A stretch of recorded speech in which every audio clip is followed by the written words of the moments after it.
اعوذ باللہ من الشیطان اللعین الرجیم بسم اللہ الرحمن الرحیم الحمد للہ وکفا وسلام علی عبادہ الذین اصطفیٰ. درود بھیجیے محمد وآلہ محمد.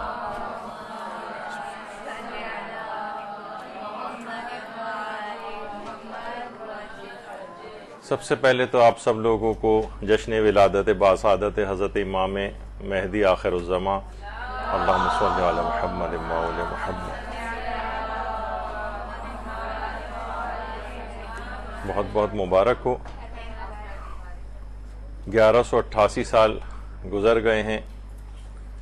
اس لحاظ سے یہ فراق بھی طولانی تر ہوتا جا رہا ہے کہ ہماری گناہگار آنکھیں ابھی تک امام کے رخ انور کے دیدار سے ابھی تک محروم ہیں. تو بہرحال پروردگار عالم سے دعا ہے کہ جلد از جلد یہ غیبت کے پردے چاک ہوں اور امام زمانہ علیہ السلام جلد از جلد ظہور فرمائیں. درود بھیجیے محمد وآلہ محمد صلی اللہ علیہ محمد وآلہ محمد.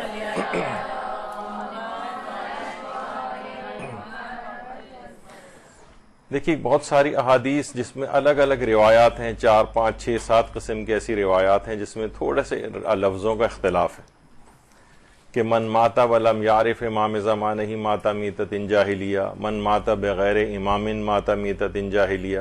جو شخص امام کے بغیر مر گیا وہ جاہلیت کی موت مرا، جو امام کی معرفت حاصل کیے بغیر مرا وہ جاہلیت کی موت مرا. بہت ساری اس طرح کی روایات ہیں. کتب اہل سنت کے اندر بھی یہ روایات مختلف طریقوں سے آئی ہیں. دیکھیں ایک تو امام کی کم سے کم اتنی معلومات ہونی چاہیے کہ جس سے انسان جاہلیت کی موت سے بچ سکے، کہ اس زمانے میں اللہ کی طرف سے ایک امام ہے جس کی اطاعت ہم پر فرض کی گئی ہے. یہ کم سے کم معرفت کا درجہ ہے. اور اس کے بعد جتنے معرفت کے درجات ہیں، جتنے آپ امام کے متعلق اپنے معلومات کو بڑھائیں گی، جتنی ان کی سیرت و کردار کے متعلق معلومات بڑھائیں گی، جتنا ان کے متعلق معلومات حاصل کرتی جائیں گی، اسی قدر معرفت امام میں اضافہ ہوتا جائے گا. جس قدر اطاعت میں اضافہ ہوگا اسی قدر معرفت میں اضافہ ہوگا. اور اس کی کوئی حد اور انتہا نہیں. یعنی کم سے کم کی تو حد اور انتہا ہے کہ ہمارے زمانے کا ایک امام ہے جس کی اطاعت اللہ کی طرف سے ہم پر واجب قرار دی گئی ہے. بس یہ آپ کو جاہلیت کی موت سے ہم آپ کو بچا لیتا ہے. لیکن اس کے بعد کتنے زیادہ اور مقامات اور معرفت کے درجات ہیں اس کی کوئی حد اور انتہا نہیں. اس میں جتنی معلومات آپ اپنی بڑھائیں گی اسی قدر معرفت میں بھی اضافہ ہوگا. یہی وجہ ہے کہ عام طور پر ہم دیکھتے ہیں کہ آیت اللہ بہجت کی آج بہت سارے اقوال ہم نقل کریں گے کیونکہ زمانے غیبت کا جو یہ پورا غیبت کا زمانہ ہے اس کو علماء اور مجتہدین کس نگاہ سے دیکھتے ہیں. عنوان بھی ہمارا یہی ہے کہ ایک دفعہ ایک مداح خوان تھا، وہ بہت ہی زیادہ اس نے جو ہے امام کی شان میں اشعار پڑھے. اور بعض اوقات یہ بھی ہوتا ہے کہ شاعر حضرات بالکل غزل کے انداز میں شاعری کر رہے ہوتے ہیں کہ ان کی قد و قامت، چہرہ اور گیسو اور چشم و رخسار اس کی تعریف میں اپنے اشعار کہے. ان کی بھی اپنی جگہ اہمیت ہے. یعنی ایسا نہیں ہے کہ وہ کوئی ناجائز چیز ہو. لیکن آغا تقی بہجت نے ان کو کہلا بھیجا کہ امام زمانہ کی جسمانی اوصاف کو باریک بینی کے ساتھ بیان نہ کرو بلکہ ان کی رفعت شان اور عظمت مقام کو بیان کرو. تو عام طور پر ہم لوگ یہی دیکھتے ہیں کہ شعراء حضرات بھی صرف بہت سے اسی حد تک رہ جاتے ہیں. یعنی امام کی ان کو اپنا معلومات بڑھانی چاہیے. احادیث میں امام کی جو خصوصیات بیان کی گئی ہیں ان کو اشعار کے اندر لے کر آنا چاہیے. تو وہ جو عام طور پر ایک غزل کا سا انداز ہوتا ہے کہ محبوب کے اس طرح سے خد و خال کو بیان کرنا، وہ امام زمانہ کے سلسلے میں بھی یہ بات ہو جاتی ہے. تو اس کی طرف سے یعنی ان کی جس قدر خصائل اور ان کی رفعت شان کے متعلق معلومات ہوگی اسی قدر وہ بیان ہو سکیں گے. تو دیکھیے حضرت حجت سے ہمارا تعلق جو ہے وہ کیسا ہونا چاہیے. حضرت حجت سے ہمارا تعلق کیسا ہونا چاہیے اس کے متعلق بھی دیکھیے سید ہاشم حداد جو آیت اللہ سید علی آقا قاضی کے شاگردوں میں سے تھے، یہ فرماتے تھے جو شخص صبح کو بیدار ہو جائے اور احساس نہ کرے کہ حضرت ولی اثر اس کے ساتھ ہیں، ایسا شخص شیعہ نہیں ہو سکتا. یعنی شیعت کے بلند مقام کو کم سے کم وہ حاصل نہیں کر سکتا. جو شخص بھی بیدار ہو وہ اس کو احساس ہونا چاہیے کہ اس زمانے کا ایک امام ہے، ہمارے تمام افعال اور اعمال اس کی نگاہوں کے سامنے ہیں، اس تک پہنچائے جاتے ہیں. تو فرماتے ہیں صبح کو بیدار ہو، احساس ہی نہ کرے. اب بعض اوقات ہمیں ایسا لگتا ہے کہ گویا امام زمانہ علیہ السلام ہماری زندگیوں سے ایک ارریلیونٹ ہیں، یعنی ہمیں بظاہر ان کی کوئی ضرورت محسوس، ہمارے ٹھیک ٹھاک حالات چل رہے ہیں، مالی حالات بھی چل رہے ہیں، چھوٹی موٹی مشکلات آتی ہیں لیکن صحیح، لیکن امام زمانہ ایسا لگ رہا ہے کہ ان کے بغیر بھی ہمارا گزارا ہو رہا ہے معاذ اللہ. یہ والی چیز نہیں ہونی چاہیے. اچھا، ہاشم حداد ان کے جو والد تھے سید قاسم وہ ہندوستانی تھے، لیکن ان کی والدہ عراقی تھی، اور 26 سال یعنی اتنے، میں اس لحاظ سے ان کا قولم پیش کریں، 26 سال یہ آیت اللہ سید علی آقا قاضی کی خدمت میں رہیں. تو بہت بڑے مقام اور مرتبے کے حامل یہ علماء ہیں، یہ عالم دین بھی تھے، اور اس لحاظ سے ایک بہت ہی زیادہ ان کی اور خصوصیت یہ تھی کہ ہر وقت زبان پر یا صاحب الزماں یا صاحب الزماں فقط یہی ان کے زبان کے اوپر رہتا تھا. یعنی انسان اپنی زندگی سے امام زمانہ کو اس طرح سے نہ نکالے، ہر وقت ان کو یاد رکھے.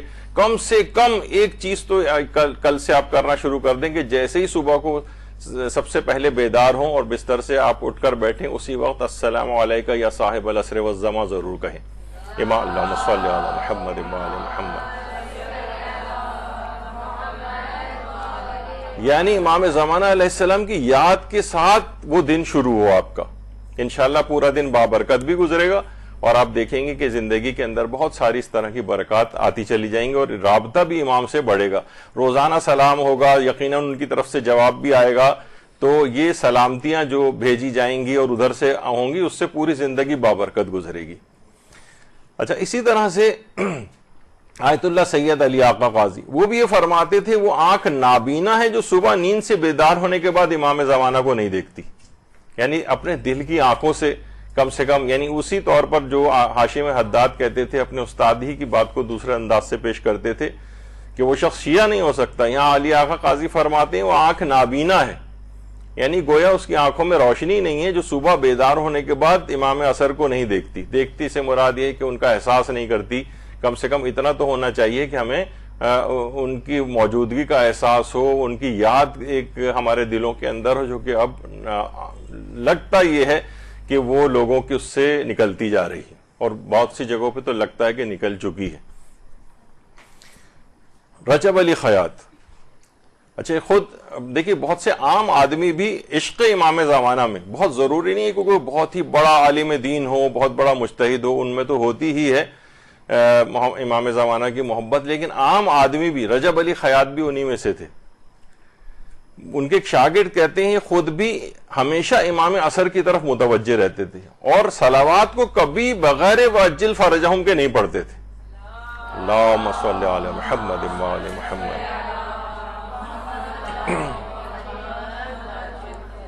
اور کہتے ہیں ان کی مجالس جو بھی ہوتی تھی کبھی امام زمانہ کے ذکر سے خالی نہیں ہوتی تھیں. دعائے فرج امام زمانہ بھی پڑھی جاتی تھی، اور آخری عمر میں جب انہیں احساس ہو گیا کہ اب میں مرنے والا ہوں اور ابھی تک حضرت حجت کا ظہور نہیں ہوا ہے، تو اپنے دوستوں کی طرف رخ کر کے کہا تھا کہ اگر تم لوگوں کو امام کا ظہور دیکھنا نصیب ہو تو آقا تک میرا سلام پہنچا دینا. یعنی ہر وقت ان کے ذکر سے کہتے ہیں ان کی کوئی محفل خالی نہیں ہوتی تھی. دیکھیں رجب علی خیاط ویسے پیشے کے اعتبار سے درزی تھے، خیاط درزی کو کہتے ہیں، اور درزی کا پیشہ یعنی ان پیشوں میں سے بھی ہے کہ جو اسلام میں پسندیدہ پیشے شمار کیے گئے. حضرت لقمان نے بھی درزی کا پیشہ جو ہے وہ اختیار کیا تھا. تو بہرحال ہر وقت ان کی زبان کے اوپر امام عصر والزمان کا نام نامی رہا کرتا تھا، ہر وقت ان کی یاد ہوتی تھی، کوئی ذکر ایسا نہیں ہوتا تھا کہ کوئی ان کی یاد سے کبھی خالی ہو. تو یہی ایک عام آدمی تھے، لیکن اتنا عشق اور محبت میں امام کے بڑھ گئے تھے کہ آج تک ان کی سیرت کے اوپر آیت اللہ ری شاہری نے پوری کتاب لکھی ہے کیمیائے محبت کے نام سے. ایک تو کیمیائے سعادت ہے امام غزالی کی، وہ ایک الگ موضوع کی کتاب ہے اخلاقیات کی. یہ کیمیائے محبت کے نام سے آقا ری شاہری نے مکمل. رجب علی خیاط ایک عام شخص تھے، اور اس قدر یعنی امام زمانہ کے عشق کے اندر ڈوب گئے تھے کہ اب دیکھیں کہ اس کو بڑے بڑے علماء نے ان کی شخصیت کے اوپر کتاب لکھی. تو آقا رئی شاہری نے. تو آقا کو میرا سلام پہنچا دینا. یعنی ہر وقت اس طرح سے امام زمانہ کی یاد میں غرق رہتے تھے. ان کے ایک دوست بھی بیان کرتے ہیں کہ جتنے سال بھی میں ان کی خدمت میں رہا ہوں میں نے احساس کیا کہ حضرت حجت کے ظہور کے علاوہ ان کی کوئی خواہش ہی نہیں تھی. ہماری تو دنیا جہان کی ایسی ایسی خواہشیں ہم دل کے اندر مچل رہی ہوتی ہیں جن کا تعلق فقط دنیا سے ہوتا ہے. کہہ رہے ہم نے احساس کیا کہ حضرت حجت کے ظہور کے علاوہ ان کی کوئی خواہش ہی نہیں. دوستوں کو بھی یقین دہانی کراتے تھے کہ جہاں تک بھی ہو سکے ظہور حجت کے علاوہ خدا سے کچھ اور نہ مانگو. یعنی اپنے مین فوکس کے اندر حضرت حجت کے ظہور کو رکھو. اور آپ کی حالت انتظار ایسی تھی جب بھی کوئی شخص امام زمانہ کے ظہور کے بارے میں بات کرتا تھا دوسرے سے تو ان کی حالت منقلب ہو جاتی تھی اور آنکھوں سے آنسو روا ہو جاتے تھے. یعنی اپنی زندگیوں میں اس قدر امام کی یاد ان کا فراق برقرار رکھنا ہے. اور ہم دیکھتے ہیں کہ ہماری محافل اور جو آپس کی سیٹنگز اور گیدرنگز ہوتی ہیں اس کے اندر کوئی ایک جملہ بھی امام زمانہ کے لیے کبھی نہیں آتا. میں نے تو اکثر اور بیشتر مردانہ جو گفتگو ہوتی ہیں بیٹھکیں ہوتی ہیں اس کے اندر بھی دیکھا ہے. خواتین کی تو بدرجہ اولیٰ، مردوں میں پھر بھی کہیں نہ کہیں سے کوئی ذکر ایسے ہی نکل آیا تو تھوڑا بہت ایسی کبھی ذکر ہو گیا. لیکن خواتین کی تو جتنی بھی بیٹھکیں ہیں ان میں تو امام زمانہ کا لفظ کہیں سننے میں نہیں آتا ہے. آپ خود بھی آبزرو کر کے دیکھیے گا کہاں ہے. یعنی وہی ایک لاپرواہی والا اسٹائل ہے کہ ہمارا گزارا امام زمانہ کے بغیر بھی ٹھیک ہو رہا ہے.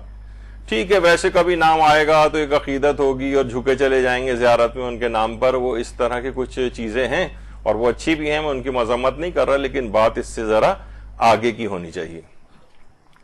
آیت اللہ سید ہادی میلانی اس قدر امام زمانہ کی یاد کو دیکھیے باقی رکھنے کے کچھ عمومی طور پر طریقے بھی انسان کے کس طرح سے گھروں میں ایسے تغرے آپ لگائیں، ایسی چیزیں جس میں امام عصر والزمان کا نام ہو.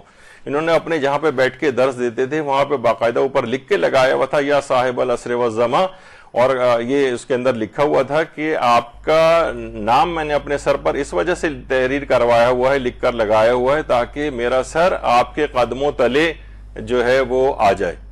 یعنی یہ اب تو اس آیت اللہ ہادی میلانی یعنی اس قدر ہر وقت یعنی جس سے یہ احساس ہو کہ واقعتاً امام کی یاد ان کے دل کے اندر ہے، لکھ کر باقاعدہ لگوایا ہوا تھا. ایک دفعہ بہت پہلے کوئی پچھلے درسوں میں نے ایک چیز ذکر کی تھی ایک صاحب ایمان کی کہ جنہوں نے اپنے گھر میں خالی فریم لگایا ہوا تھا. ہر کوئی آ کر پوچھتا تھا یہ خالی فریم کیوں، کوئی تصویر کیوں نہیں؟ تو وہ کہتے تھے کہ یہ یہاں پر امام زمانہ علیہ السلام کی تصویر جو ہے وہ میں لگاؤں گا جب وہ آئیں گے. تو یعنی ہر شخص آ کر پوچھ رہا ہے اور وہ بتا رہے ہیں. یعنی امام کی ہر وقت ان کے دل یعنی وہ کہتے تھے میں اس وجہ سے بھی لگائی ہوئی ہے کہ خالی فریم کی میری زندگی میں احساس ہو کسی چیز اہم ترین چیز کی میری زندگی میں کمی ہے، کسی اہم شخصیت کی کمی ہے. یہ جو میری زندگی سب سے زیادہ عزیز ترین شخص ہے اس کو میں نے کبھی دیکھا ہوا نہیں ہے، لہٰذا وہ خالی فریم تصویر کا وہ لگایا ہوا تھا اور درمیان سے خالی. تو یہ محبت کے مختلف انداز ہوتے ہیں، طریقے ہوتے ہیں، ان کو یاد کرنے کے طریقے ہیں. جب یہ علماء کہتے ہیں کہ اپنے اداروں کے نام امام کے نام پر رکھیں، اپنے بچوں کے نام ان کے نام اور ان کے القاب کے اوپر رکھیں، اسکولوں کے نام ہوں، مدرسوں کے نام ہوں. الحمدللہ ہمارا مدرسۃ القائم انہی کے ایک لقب کے اوپر ہے. تو بہرحال اس لحاظ سے یہ سب چیزیں بڑی اہمیت کی حامل ہیں کہ ہر چیز یعنی مختلف انداز و طریقے سے ان کی یاد آپ کے دل میں تازہ ہو. کیونکہ یہ بات ویسے بہت نامانوس ہے کہ کسی کا امام ہو، موجود ہو، زندہ ہو، اسی کے زمانے میں زندگی بسر کرتا اور آنکھوں سے اوجھل ہو. اور ہم آپ لوگوں کی بھی بڑی خصوصیت ہے اور ایک فضیلت ہے بہرحال اس لحاظ سے کہ جس امام کو کبھی آنکھوں سے دیکھا نہیں ہے اس کے اوپر ایمان اور اعتقاد رکھتے ہیں. تو بہرحال لیکن یاد سے اس لحاظ سے اعتقاد سے بڑھ کر ایک یاد بھی ان کی باقی رہنی چاہیے. اور اسی طریقے سے آیت اللہ سید عبد الکریم کشمیری یہ خود امام زمانہ کے عشق میں ہر وقت گرفتار تھے اور اس کا اظہار کرتے تھے. وہ فرماتی ہیں کہ آیت اللہ کشمیری بدھ کی راتوں کو مسجد سہلا جاتے تھے، مسجد کوفہ بھی جاتے تھے، وہاں صبح کے اعمال جو ہے وہ انجام دیتے تھے. اور فرماتی ہیں کہ اس بارے میں جو چیز سب سے زیادہ اہم ہے وہ یہ ہے کہ آپ اس دوران حضرت حجت کو زیادہ سے زیادہ پکارتے تھے اور اکثر یہ جملہ کہتے تھے یا ابا صالح المہدی. ان کے ایک شاگرد بھی یہ کہتے تھے، ہم اکثر ان سے جملہ سنتے تھے یا حجت ابن الحسن ادرکنی. امام زمانہ سے بہت زیادہ مدد طلب کرتے تھے. آیت اللہ سید عبد الکریم کشمیری بڑے عرفاء کے اندر ان کا شمار ہوتا ہے. اور ویسے تو ان کے والد کشمیر سے تعلق رکھتے تھے. یہ خود تو خیر کربلا میں پیدا ہوئے تھے لیکن ان کے والد کشمیر سے تعلق رکھتے تھے. تو یہ بھی ہر وقت امام زمانہ کے عشق کے اندر گرفتار تھے، ہر وقت ان کا تذکرہ کرتے تھے. کہ ہم ابھی کس عنوان کے تحت بات کر رہے ہیں کہ امام زمانہ سے ہمارا تعلق کیسا ہونا چاہیے، اس ہیڈنگ کے تحت ایک گفتگو ہو رہی ہے ابھی آپ سے. تو ہر وقت ان کی یاد، ہر وقت ان کا تذکرہ، باتوں میں گھر والوں کے ساتھ، جب آپ اپنی سہیلیوں کے ساتھ بیٹھیں اس وقت امام کا تذکرہ ہو، کسی نہ کسی بہانے سے تذکرہ ہو، کسی نہ کسی علامت کے تحت تذکرہ ہو. ہر وقت ان کی یہ نہیں کہ بس 15 شعبان کا اور اس سے ملحقہ دنوں کا انتظار کیا جائے کہ جب آئے گی 1 سال بعد پھر اب ہم امام کو یاد کریں گے. تو بہرحال یہ چیزیں بڑی اہم ہیں. ان کے والد بھی جو تھے آیت اللہ، اصل میں ان کا نام عبد الکریم اسی وجہ سے رکھا تھا کہ آیت اللہ شیخ عبد الکریم حائری سے ان کے والد جو ہے وہ بہت متاثر تھے، اس لحاظ سے ان کا نام یہ رکھا گیا تھا، لیکن بڑے عرفا میں ان کا بہرحال شمار ہوتا ہے. اسی طریقے سے آقا گل احمد تہرانی، یہ بھی ایک بڑے عارف قسم کے ایک شخص گزرے ہیں. ہر وقت وہی بھی فرماتے تھے کہ ہم لوگ سب صفر کی مانند ہیں اور امام زمانہ کا وجود مقدس ایک ہے. جب تک امام زمانہ ظہور فرما کر ساتھ شامل نہیں ہوں گے ہم کسی عدد میں شمار نہیں ہو سکتے. یعنی زیرو کوئی بھی چیز نہیں ہے، ایک کا لفظ اس کے ساتھ آ کر لگتا ہے تو پھر اس کے بعد جتنے بھی زیرو اس کے ساتھ لگ جائیں پھر وہ اس کی طاقت کو بڑھاتے چلے جاتے ہیں. فرماتے ہیں یعنی اے وہ ہستی جس کے وجود کی بنا پر تمام موجودات ہیں، آپ کی سخاوت ہر وجود کا سرمایہ ہے. اگر آپ نہ ہوتے نہ ہماری سانسیں چلتی، نہ یہ آہیں ہوتی، بولنے اور سننے کا کوئی زمزمہ نہیں ہوتا. یعنی امام زمانہ کی اس قدر قطب عالم امکان، قطب دوران امام زمانہ علیہ الصلوۃ والسلام ہے. انہی کے وجود اللہم صلی علی محمد وآل محمد. یعنی ہم سب نہ ہونے کے برابر ہیں، ہم سب صفر ہیں. جب تک امام زمانہ کی ہستی ہمارے ساتھ نہیں لگے گی، جب تک ہماری کوئی وقت اور ویلیو بھی نہیں ہوگی، نہ ہم اپنے وجود کو اس دنیا میں باقی رکھ سکتے ہیں. تو اس طرح کی ایک تعلق ان کے ساتھ ہونا چاہیے. اور وہ یہ بھی فرماتے تھے کہ ایک زمانے میں خدا کا ارادہ ہوا تھا کہ قوم پر عذاب نازل کرے. یہ بات خدا نے اپنے پیغمبر کو بتا دی، لیکن کچھ مدت گزرنے کے بعد لوگوں نے دیکھا کہ عذاب ہی نہیں آیا، سب لوگ ویسے ہی آرام سے زندگی گزار رہے ہیں. تو پیغمبر خدا نے عرض کی کہ یہ کیا ہوا پروردگارہ، یعنی عذاب کیوں نازل نہیں ہوا؟ تو جواب ملا ہے میرے نبی، میں نے انہیں اپنے ساتھ مناجات کی لذت سے محروم رکھا ہے. کسی قوم کے لیے اس سے بڑھ کر کوئی عذاب میرے خزانے میں نہیں ہے، اس لیے اس قوم کو میں نے اس عذاب میں مبتلا کیا ہے. یعنی ان کے دلوں سے مناجات کی لذت ہٹا دی، اس سے بڑھ کر عذاب کون سا ہوگا؟ تو فرماتے ہیں اس زمانے میں افسوس کی بات یہ ہے کہ خدا کی طرف سے سب سے بڑا عذاب یہی کہ امام زمانہ کی یاد ہمارے دلوں میں باقی نہیں رہی. پتہ نہیں کسی جگہ روایت میں نے پڑھا تھا، مجھے اچھی طریقے سے اس کے الفاظ یا ریفرنس اس وقت یاد نہیں ہے کہ ایک دفعہ ایک نبی خدا نے یہی بات حضرت یوسف کے بھائیوں کے سلسلے میں کہ اتنا بڑا گناہ کیا اور یوسف نبی خدا کو جو ہے وہ اس کے اندر کنویں کے اندر ڈالا، ان کے قتل کا ارادہ کیا، ستاتے رہے، تو کوئی عذاب کیوں نہیں آیا؟ تو کہا اس سے بڑھ کر عذاب کیا ہوگا کہ مناجات کی لذت کو ہم نے ان کے دلوں سے نکال لیا. دیکھا جائے یہ بہت بڑی چیز ہے، کوئی آہو فغاں نہیں ہے. میں نے بتایا تھا اس سے پہلے بھی کہ جو پرانے کچھ علماء تھے جو اپنے شاگردوں کو کہتے تھے یہ کیا ہے کہ تم لوگ جب میں گزرتا ہوں نماز شب کے اوقات میں تو بستر پہ پڑے سو رہے ہوتے ہو اور کوئی مناجات کی، کوئی آہو بکا کی، کوئی چیخ و پکار کی آواز پروردگار کے لیے جو راتوں کو اٹھ کر ہوتی ہے، یہ تمہارے کمروں سے مجھے آواز نہیں آتی. کل سے اگر مجھے اس طرح کی کوئی آواز نہ آئی تو میرا درس بالکل ختم. تو پھر شاگرد اس طرف متوجہ ہوئے کہ ان راتوں کو یاد پروردگار اور مناجات وغیرہ میں بھی لگانا چاہیے. ایک بہت بڑا ہمارے ساتھ المیہ ہو گیا ہے کہ خدا کی یاد بھی اسی لحاظ سے ہو گئی، اور ہمارا کوئی رات کو ایک تو دیر تک ویسی لاہو لائب میں واٹس ایپ اور فلاں الٹے سیدھے میسیجز اور جوکس جو ہیں ایک دوسرے کو سنانا اور ایک دوسرے کو فارورڈ کرتے رہنا، یعنی وہ والی چیز ہی ختم ہو کے رہ گئی. تو جب یاد خدا ہی باقی نہیں رہی، اس کی مناجات نہیں رہی، تو ظاہر امام زمانہ علیہ السلام کی بھی نہیں رہی ہے. تو یہ آج کل کے زمانے میں غیبت امام زمانہ میں ایک بہت بڑا عذاب بھی یہ ہے کہ امام زمانہ کی یاد ہمارے دلوں میں نہیں ہے، ان کے لیے کوئی دکھ کا کوئی احساس نہیں ہے کہ ہمارا امام ہماری آنکھوں سے غائب ہے اور ہم اس کو دیکھ نہیں پاتے، اس سے مل نہیں پاتے، اس سے اپنی بات اس لحاظ سے نہیں کہہ پاتے. تو یہ انسان کو واقعتاً سوچنا چاہیے اور استغفار کرنی چاہیے کہ ایسی چیز ہمارے ساتھ کیوں واقع ہو گئی. دیکھیے آج کل کی سب سے بڑی مصیبت کیا ہے؟ سب سے بڑی مصیبت آیت اللہ بہجت سے سوال پوچھا گیا کہ ہم دعاؤں میں، یہ ماہ رمضان کی دعاؤں میں سے کہ لا تجعل مصیبتنا فی دیننا، کہ ہمارے لیے دین میں کوئی مصیبت قرار نہ دینا. تو ان سے پوچھا گیا یہاں دین کی مصیبت سے کیا مراد ہے؟ تو آقا بہجت نے فرمایا اس مصیبت سے وہی مراد ہے جس کا ہمیں اس وقت سامنا ہے، یعنی امام زمانہ سے جدائی. اس سے بڑھ کر مصیبت کیا ہو سکتی ہے؟ خدا ہی جانتا ہے اس جدائی کی وجہ سے ہمیں کن کن محرومیوں کا سامنا کرنا پڑ رہا ہے. اور دین میں مصیبت کا لازمہ دنیاوی مصیبتیں بھی ہیں، یعنی جتنی ہمیں دنیاوی مصیبتیں بھی آ رہی ہیں یہ اس دینی مصیبت کی وجہ سے بھی آ رہی ہیں کہ ہمارا امام سے ہماری جدائی ہے. ایک تو فزیکل جدائی بھی ہے، وہ تو پروردگار کے اختیار میں ہے کہ کب وہ انہیں اذن ظہور دے گا، اور ایک قلبی جدائی بھی ہو گئی. یہ بہت بڑی مصیبت ہے، دین کی بہت بڑی مصیبت ہے، جس کا ہم بار بار اس لحاظ سے تذکرہ کر رہے ہیں کہ امام زمانہ کے لیے کوئی تڑپ دل کے اندر پیدا نہیں ہو رہی، کوئی فراق ان کے لیے نہیں ہے، کوئی گویا میں نے اس سے پہلے ایک جملہ بہت معذاللہ سخت استعمال کی، irrelevant ہے، یعنی کوئی خاص ضرورت نہیں ہے ہمیں امام کی، ایسا محسوس ہو رہا ہے. اس کے بغیر بھی ان کے بغیر بھی اچھا گزارا ہو رہا ہے معذاللہ. تو بہرحال یہ دین کی ایک بہت بڑی مصیبت ہے.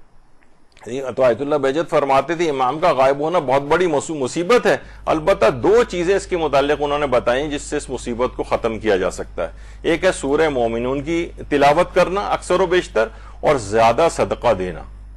اس لحاظ سے بھی صدقہ دینا چاہیے. ہم اپنے دنیاوی مصیبتوں کی نیت کر رہے ہوتے ہیں اور اپنی خاص حاجات کی نیت کر کے صدقہ دے رہے ہوتے ہیں. ایک ہے کہ امام زمانہ کا جلد ظہور ہو جائے، اس نیت سے بھی صدقہ دینا چاہیے. امام زمانہ کی جو مشکلات، دکھ اور پریشانیاں ہیں، اگرچہ وہ پروردگار کی حفاظت میں ہیں، اس لحاظ سے ہیں، لیکن بہت سے علماء کا کہنا ہے کہ جب شیعوں کے بھی اعمال ان تک پہنچتے ہیں اور وہ غمگین ہوتے ہیں، اور جتنے بھی دنیا کے اندر مظالم ہوتے ہیں اس کے تو امام زمانہ ظاہر ہے اسی دنیا میں اسی جسم کے ساتھ موجود ہیں، تو وہ بیمار بھی پڑ جاتے ہیں، شدید غمزدہ بھی ہوتے ہیں. تو اس لحاظ سے بھی ان کے لیے صدقہ دینے کی تاکید آئی ہے. تو یہ ایک بہت بڑی مصیبت ہے امام زمانہ کا آنکھوں سے اوجھل ہونا، امام کا غائب ہونا. فرماتے ہیں کہ دو طریقوں سے، صدقہ دے کر اور سورہ مومنون کی زیادہ تلاوت کر کے ہم اس مصیبت سے اپنے آپ کو بچا سکتے ہیں اور یہ مصیبت جلدی ختم ہو سکتی.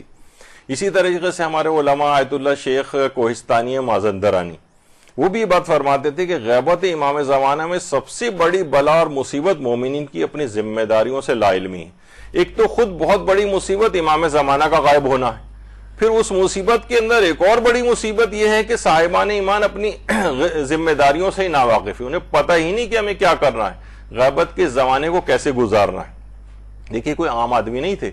آیت اللہ کوہستانی یہ جب نجف میں تھے، اس کے بعد پھر کوہستان آئے تھے، تو علماء نے کہا تھا کہ انہوں نے کوہستان کو بھی نجف بنا دیا تھا.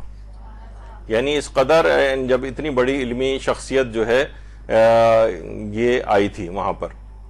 آیت اللہ مرشی نجفی بھی کہتے تھے کہ یہ لنگر زمین ہے، یعنی بہت سارے افراد ایسے ہیں کہ جن سے واقعی ہم کہتے ہیں نا کہ یہ دنیا قائم ہی ان لوگوں کی وجہ سے. فرماتے تھے ان کی وجہ سے گویا یہ دنیا چل رہی ہے. بہت سے نیک افراد اس قسم کے ہوتے ہیں، ان میں آیت اللہ کوہستانی کو آیت اللہ مرشی نجفی قرار دیتے تھے. اور خود آیت اللہ سید محمد رضا گلپائگانی بھی کہتے تھے کہ پہلے عین الیقین کی حد تک ان کا زہد، تقوی، علم وغیرہ عین الیقین کی حد تک تھا، جب سے علم الیقین کی حد تک تھا. جب سے میں نے ان کو آ کر دیکھا ہے تو وہ اب عین الیقین کے اندر بدل گیا ہے کہ سب چیزیں اس شخص کے اندر موجود ہیں. تو بڑے بڑے عرفاء اور شخصیات یہ فرمانے کہ اس وقت کی سب سے بڑی بلا اور مصیبت جو ہے یہ مومنین کی اپنی ذمہ داریوں سے لا علمی. کسی بھی مومن سے آپ پوچھیں کہ کیا وہ خود سوچ کے کوئی فینسی، آج کل تو لوگ تقاریر بھی بہت اچھی کر لیتے ہیں نا، تو کوئی بھی سوچ کے ایک ایسی چیز آپ کو بتا دیں گے جی آج کل یہ ہماری ذمہ داری ہے. لیکن وہ ذمہ داریاں نظر بھی تو آنی چاہیے، یعنی ان کو پتہ تو ہو. کوئی آپ سے کوئی کہے کہ جناب آپ ایسا کریں 5 ذمہ داریاں کم سے کم بتائیں غیبت امام زمانہ میں کون سی، تو ہر آدمی ذرا سوچ کے ہکا بکا اور حیران پریشان ہوگا اور ایسی کامن سینس لگا کے ہو سکتا ہے کچھ بتائے. لیکن باقاعدہ اس سلسلے میں کیا روایات آئی ہیں، علماء نے کیا چیزیں بتائی ہیں، وہ کچھ آج ہماری گفتگو میں بھی ذکر ہوں گی. اور مطالعہ کے لیے کتابیں وغیرہ بھی موجود ہیں، اس میں بھی آپ دیکھ سکتی ہیں. خود معرفت امام زمانہ کے نام سے ایک کتابچہ مدرسے نے شائع بھی کیا ہے، اور اس کے اندر 110 سوالوں کے جوابات ہیں امام زمانہ کے متعلق. اور غیبت امام میں 35 ذمہ داریوں کا اس میں تذکرہ ہے. ویسے تقریباً 100 سے زائد ہے، جس کا خلاصہ کر کے ایک چھوٹے عدد میں 35 میں جمع کر لیا گیا. یہ کتابچہ مدرسے میں بھی دستیاب ہے، نیچے بھی جا کر آپ کاؤنٹر سے لے سکتی ہیں. تو معرفت امام زمانہ، تو کچھ نہ کچھ انسان کو اپنی ذمہ داریوں کا احساس ہو کہ مجھے کرنا کیا ہے. دیکھیے غیبت امام زمانہ علیہ السلام کو کہا جاتا ہے کہ امتحان اور آزمائش کا دور ہے. امتحان اور آزمائش، یہ کوئی عیش و عشرت کا، پرسکون زندگیاں گزارنے کا بالکل اس طرح کا دور نہیں ہے. جیسے کوئی ایگزامینیشن ہال کے اندر موجود ہو، بستر وہاں پہ لگا کے تکیہ لگا کے لیٹا ہو، تو ہر آدمی آ کے مذمت کرے گا بھائی یہ ایگزامینیشن ہال ہے، آرام کرنے کے اور وقت دیکھے جائیں گے، یہاں پر تو آپ امتحان دیجئے. تو یہ غیبت کے زمانے کو اس انداز سے گزارنا ہے، یہ کہ امتحان کا اور آزمائشوں کا دور ہے. اس کے اندر اپنی ذمہ داریاں، اس پیپر کی تیاری، اس کی جتنی بھی ریکوائرمنٹس ہیں اس کو پورا کرنا ہے آپ نے، تاکہ وہ اس کا نتیجہ جو اچھا سامنے آئے. ہم نے اس کو جو ہے عیش و عشرت کا دور سمجھ لیا ہے. یہ ایک بہت بڑی ویسی بات ہے. یہی وجہ ہے کہ ہمارے چھٹے امام جعفر صادق علیہ الصلوۃ والسلام، اللہم صلی علی محمد وعلی محمد، فرماتے ہیں غیبت کے زمانے میں امتحان لوگوں کو اس طرح سے ہلا کر رکھ دے گا کہ بہت سارے اس حساس اور نازک موڑ پر منہ پھیر لیں گے. یعنی غیبت کے زمانے میں امتحان جو ہوگا مومنین کا، یہ لوگوں کو اس طرح سے ہلا کر رکھ دے گا کہ بہت سے لوگ دین سے خارج اس طرح سے ہو جائیں گے. اور ہمارے 5ویں امام محمد باقر علیہ الصلوۃ والسلام، اللہم صلی علی محمد وعلی محمد، فرماتے ہیں یہ سب کچھ ایک طویل غیبت کے بعد ہوگا، تاکہ اس بات کا فیصلہ ہو جائے کہ کون زمانے غیبت میں اللہ کا فرما بردار ہے اور اس پر ایمان رکھتا ہے.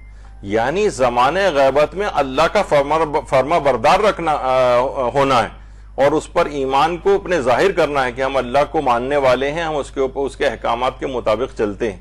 کہہ رہے ہیں یہ طویل غیبت میں اس بات کا فیصلہ ہوگا کون زمانے غیبت میں فرما بردار ہوگا. یہاں پر عیش و عشرت کی زندگی گزارنا، فسق و فجور کی زندگی گزارنا، لاپرواہی دین سے گزارنا، یہ اس کے معنی یہ ہیں کہ اللہ کا نافرما بردار بننا. یہ جو ہے غیبت کا زمانہ ہے، طویل امتحان گاہ کا دور ہے. یہ فسق و فجور میں عیش و عشرت کے ساتھ گزارنے کا دور نہیں ہے. اور شیخ صدوق سے ایک روایت نقل کی گئی ہے کہ حضرت امام موسیٰ کاظم علیہ الصلوۃ والسلام سے سوال پوچھا گیا تھا، جس میں یہ امام نے چیز فرمائی تھی، اس آخری زمانے میں قومیں مرتد ہو جائیں گی اور کچھ لوگ ہی دین پر ثابت قدم رہیں گے. دیکھیے ابھی کچھ سے پہلے جو وبا وغیرہ چلی ہے، اس کے بعد جو اس کا انالیسس ہوا تھا اور ماہرین نے 2 تجزیے اس میں پیش کیے تھے. ایک تو کہا تھا کہ بے حیائی اور فحاشی اس کے بعد بہت بڑھے گی اس وبا کے بعد، اور لوگ جو اور الحاد بہت بڑھے گا، ملحد ہونا، اللہ کو لوگ ماننے سے انکار کر دیں گے. اس زمانے میں بھی دیکھیے کتنے وہ بنائے گئے تھے اور لوگوں نے بہت کہ یہ دیکھیے کتنی یہ مقدس جگہیں ہیں، یہاں پر بھی پابندیاں لگ گئی ہیں اور سب کچھ ہے، اور اللہ نے کیا کیا. لیکن ایک آزمائش کو اور ایک امتحان کو اور ایک بیماری کو اور ایک وبا کو انہوں نے الحاد کی دلیل کے طور پر پیش کیا. تو کتنے ہی لوگ ہیں جو کچے دماغوں کس طرح سے ہوں گے کہ جن کے پاس ان کے جوابات نہیں ہیں، یا تو وہ ارتداد کی طرف چلے جائیں گے. غیبت کا طویل دورانیہ جو ہے، یعنی اس عرصے میں قومیں مرتد بھی ہو جاتی ہیں، اس سے بھی اپنے آپ کو بچانا ہے. اور آج کل خاص طور پر یہ جو انالیسس ہوا ہے اس کے اندر بہت تیزی کے ساتھ انٹرنیٹ اور سوشل میڈیا کے اوپر اتنے زیادہ ملحدین اور مرتد قسم کے افراد، یعنی خود مجھے بھی کچھ عرصے پہلے پتہ چلا کہ میرے اپنے ایک میڈیکل کالج کے کلاس فیلو جو ڈاکٹر جو اس وقت بہت بڑے اسپیشلسٹ ہیں، وہ اس وقت حالانکہ مومن تھے اور وہ معلوم چلا کہ وہ مرتد ہو گئے ہیں، اور اس کے بعد اب اللہ کو بھی نہیں مانتے ہیں، بلکہ وہ عالمی کوئی الحاد کی کوئی تنظیم ہے ملحدین کی، اس کے کوئی بہت بڑے عہدے کے اوپر بھی فائز ہو گئے. تو بعض اوقات یہ بھی دیکھیے اپنی اولادوں کو بھی اس سے بچانا ہے. انٹرنیٹ کی جو وبا ہے ہر وقت جو اس لوگوں کے ہاتھوں میں، سوشل میڈیا ہے کچے دماغوں میں، تو یہ جو اس میں افواہیں پھیلانے والے اور اس قسم کی چیزوں کو تو بچوں کے یا تو ان کو بھی بچوں کو بھی اس لحاظ سے عقائد کے اعتبار سے مضبوط کرنا ہے کہ ملحدین کی اس طرح کی بہت سی باتوں سے کہیں وہ دوسری طرف نہ نکل جائیں. خاص طور پر ویسٹرن کنٹریز کے اندر جو ایک بہت بڑا چیز ہے کہ ٹھیک ہے اس وقت جو یہاں پاکستان اور انڈیا سے لوگ وہاں پر گئے ہیں، یہ والی نسل کسی حد تک ہے وہاں، یا جن کی تھوڑے بہت بچوں وہ متوجہ تھے اور بچوں کی تربیت کی وہ، لیکن کہا جاتا ہے کہ تیسری جو وہاں پر نسل ہوگی ان میں سے بہت بڑی تعداد ایسی ہوگی جو ملحد بن جائے گی. یعنی وہ بس ان کے ہاتھ سے اس لحاظ سے دین نکل جائے گا. تو ایسے افراد کو بھی وہاں پہ بہت زیادہ متوجہ ہونا ہے, الرٹ ہو کر بیٹھنا ہے اپنی اولادوں کے سلسلے میں. اور خاص طور پہ اس وبا کے بعد اس میں نامعلوم اس میں سازشی عناصر کتنے ہیں کہ پہلے سے اس بات کی بھی پریڈکشن کر دی, فحاشی بے حیائی اور الحاد پھیلے گا اس کے بعد. وہ ویسے اپنی آنکھوں سے ہوتا ہوا نظر بھی آ رہا ہے کہ کس طریقے سے لوگ دین کو چھوڑ رہے ہیں. تو غیبت کا سخت زمانہ بھی اسی طرح سے. اور ظہور امام سے پہلے مومنین کو آزمایا بھی جائے گا. یہ دیکھیے خود روایات ہیں, محمد ابن مسلم کہتے ہیں میں نے چھٹے امام جعفر صادق علیہ السلام سے سنا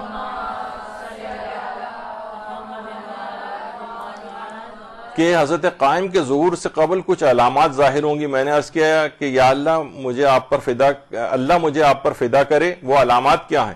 فرمایا اللہ کا ارشاد ہے کہ ہم تمہیں ضرور بھی ضرور آزمائیں گے. یعنی قائم سے قبل تم مومنین کو خوف سے, دہشت, بھوک, مال و جان اور پھلوں کی کمی یعنی آل اولاد وغیرہ کی کمی جیسی کسی چیز کے ساتھ, اور خوشخبری دے دیجئے ان کو جو صبر کرنے والے ہیں. یعنی یہ آزمائشیں بالآخر آئیں گی حضرت قائم سے پہلے. مومنین کو خوف ہوگا, دہشت ہوگی, دہشت گردیاں ان کے ساتھ ہوں گی, بھوک سے مراد یہ کہ معاشی تنگ دستی ہوگی اور بہت ساری اس طرح کی چیزیں, مال اور ان کے جان کے خوف ہوں گے, اور ان کے اولادوں کو بھی خطرات اس انداز سے لاحق ہوں گے. اور صبر کرنا ہے اس کے اندر اپنے آپ کو, یہ نہیں کہ ذرا سا چند ایک شہادتیں ہو گئیں تو ہمارے نوجوان اکثر اپنے اس سے بہت زیادہ جذباتی ہو جاتے ہیں اور علماء دین وغیرہ کے خلاف باتیں کرنا شروع کر دیتے ہیں, بعض اوقات مراجع کی طرف بھی لے جا رہے ہوتے ہیں. یہ سب دین سے یہ تو پوری تاریخ بھری پڑی ہے. خود ائمہ کے ادوار جب ائمہ خود موجود تھے, سامنے موجود تھے, اور پیغمبر اکرم کے سامنے ہو رہا ہوتا تھا. حضرت عمار یاسر کی والدہ, حضرت عمار یاسر کے والد, ان کو باقاعدہ شکنجوں میں کسا جا رہا ہوتا تھا, اور پیغمبر اسلام سامنے سے گزرتے تھے اور کہتے تھے ان کو مخاطب کر کے کہتے تھے کہ تمہارا انجام بالآخر جنت ہے. لیکن اس وقت کوئی ایسا یعنی بہرحال اس کو صبر کر کے اس چیز کو برداشت کرنا, یہ نہیں کہ انسان ہر وقت تلوار اور کلیشنکوف نکال کے جو ہے وہ اس طرح سے میدان کے اندر آ جائے. تو یہی ہے کہ بے شک امام نے فرمایا خوشخبری دے دی ہے ان کو, جو قرآن کی آیت بھی, وہ بشر الصابرین, کہ جو صبر کرنے والے ہیں اس موقع پہ اپنی ذمہ داریوں کو بس وہ جو ہے وہ پورا کریں گے اور صبر سے کام لیں گے. تو ظہور سے پہلے مومنین کو آزمایا جائے گا, خوف, دہشت, بھوک, مال و اولاد, ان سب تمام چیزوں سے. یہ سب باتیں بہت پہلے سے بتا دی گئیں.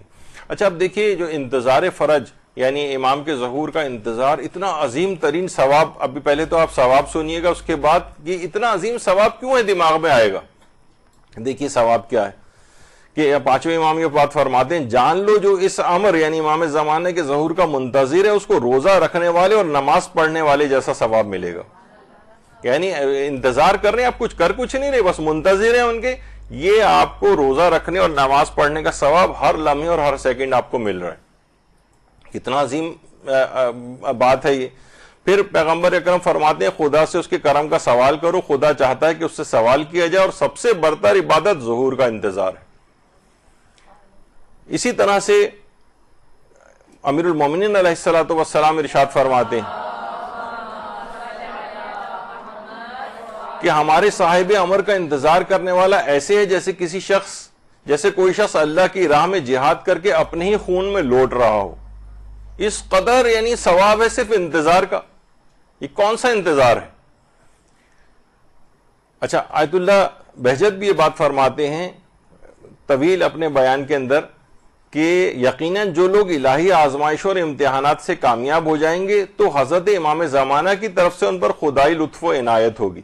یعنی جو زمانہ غیبت ہے اس کے اندر جو آزمائشیں ہوں گی, جو ان آزمائشوں سے اور امتحانات میں کامیاب ہو جائیں گے, ان پر خصوصی قسم کی اللہ کی لطف و عنایت نازل ہوگی.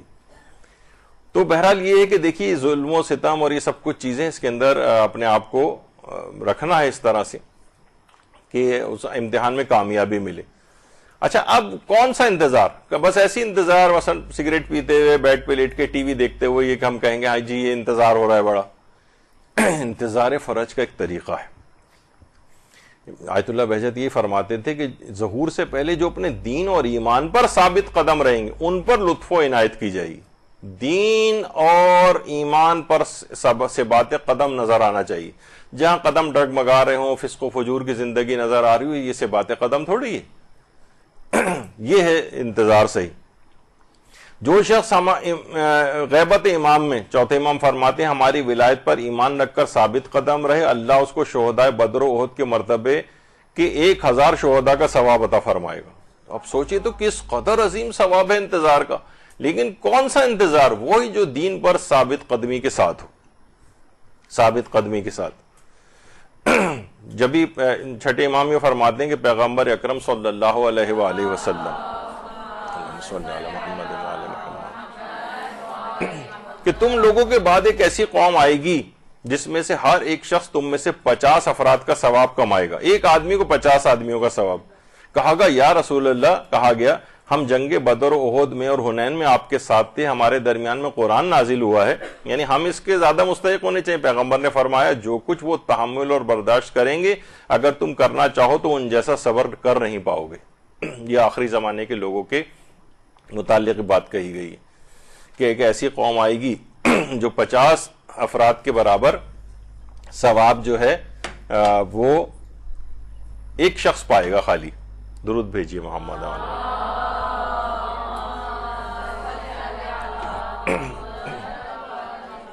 تو یہ ہے غیبت کا زمانہ، یہ ثابت قدمی سے گزارنے کا، اس میں اجر و ثواب ہے.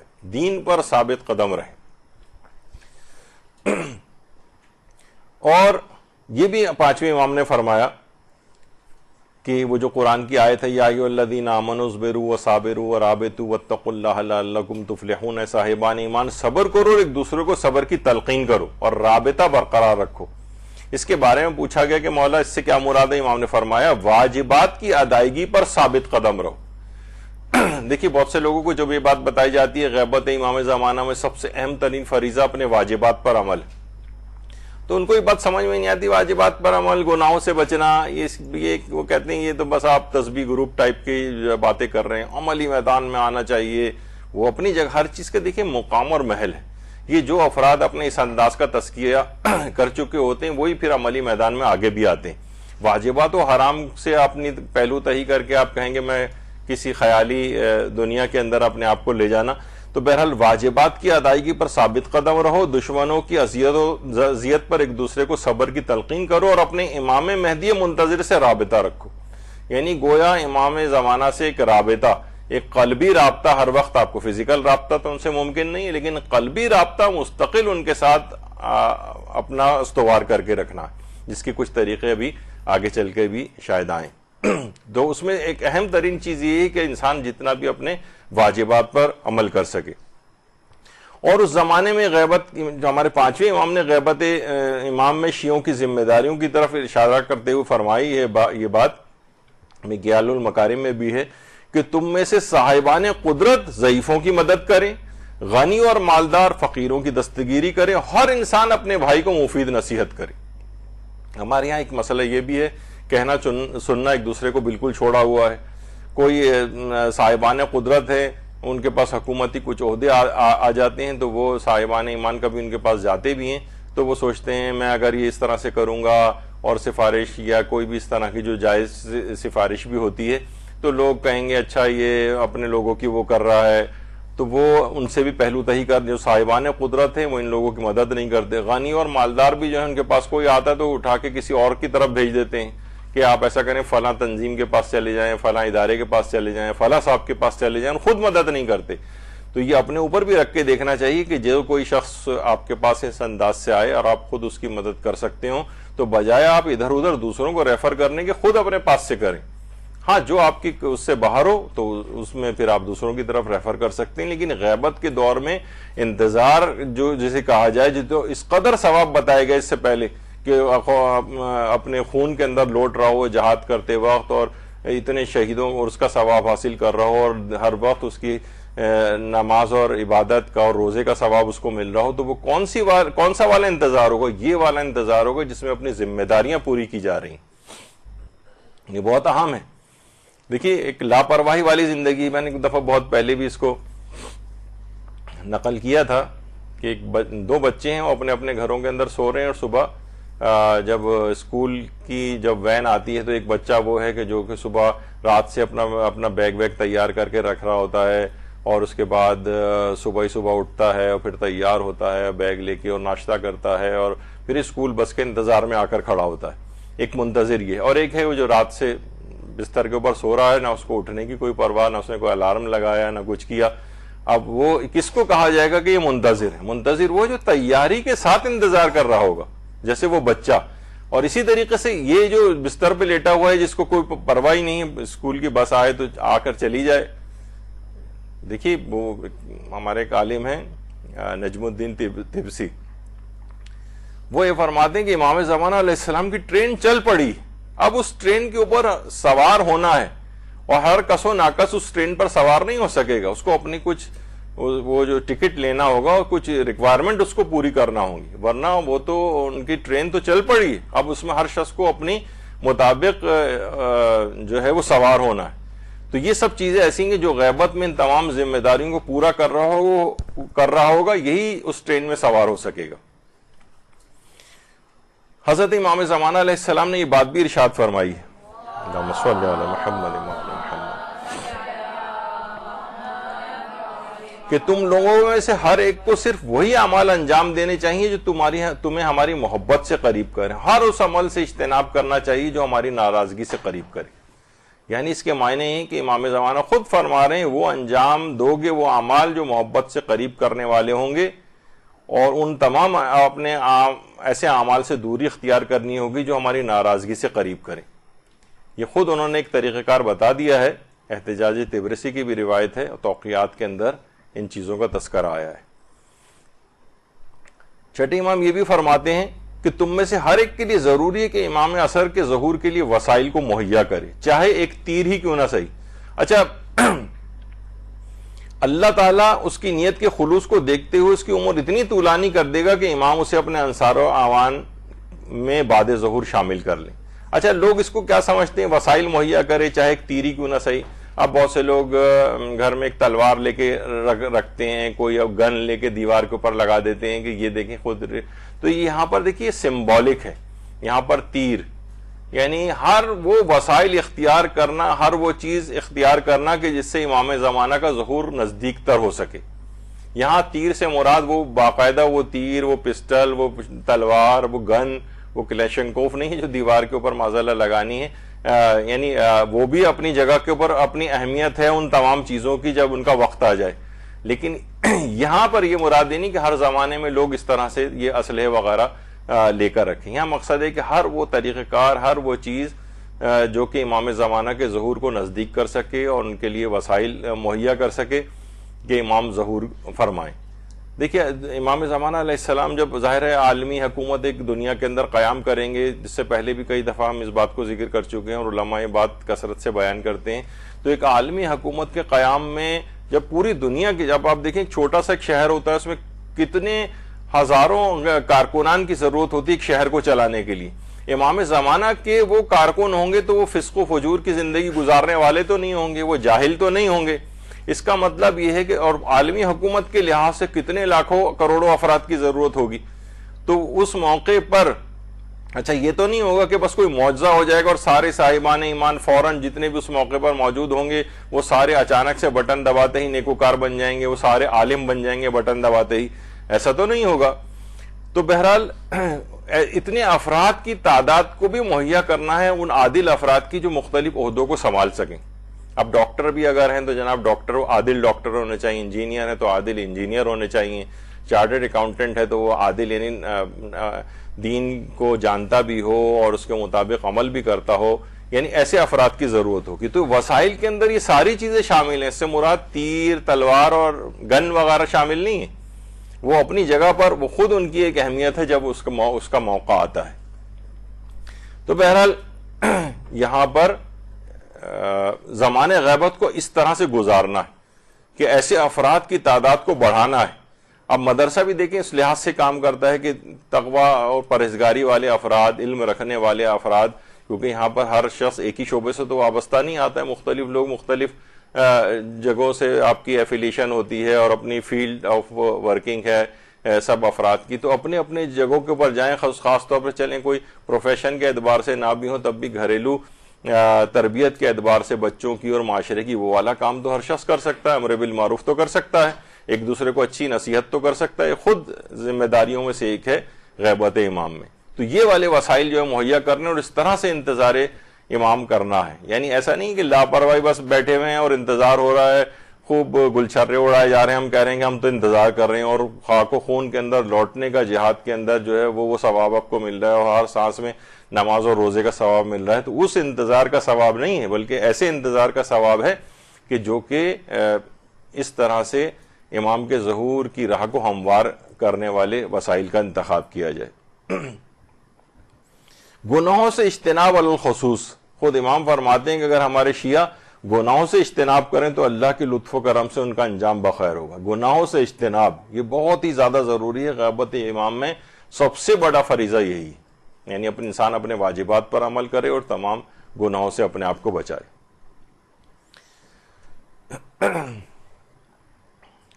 اور اس سے پہلے بھی ہم نے ذکر کیا تھا، آیت اللہ محمد حسین طباطبائی کا، یہ فرماتے تھے کہ تم نیک بن جاؤ، امام زمانہ تم کو ڈھونڈتے ہوئے خود آئیں گے، یعنی ضرورت نہیں ہوگی کہ ہم ڈھونڈتے پھریں، یعنی ایک ایسا ارتباط امام کے ساتھ آپ کا ہو جائے گا کہ آپ کے لیے پھر وہ غیبت و شہود تقریباً دونوں بالکل برابر ہو جائیں گے۔ وہ کہہ رہے ہیں نیک بن جائیے آپ، یہ سب سے اہم ترین ذمہ داری، یعنی نیک بن کر ہی امام زمانہ کو آپ بلائیے، نیک بنو، امام زمانہ خود تمہیں ڈھونڈتے ہوئے آ جائیں گے۔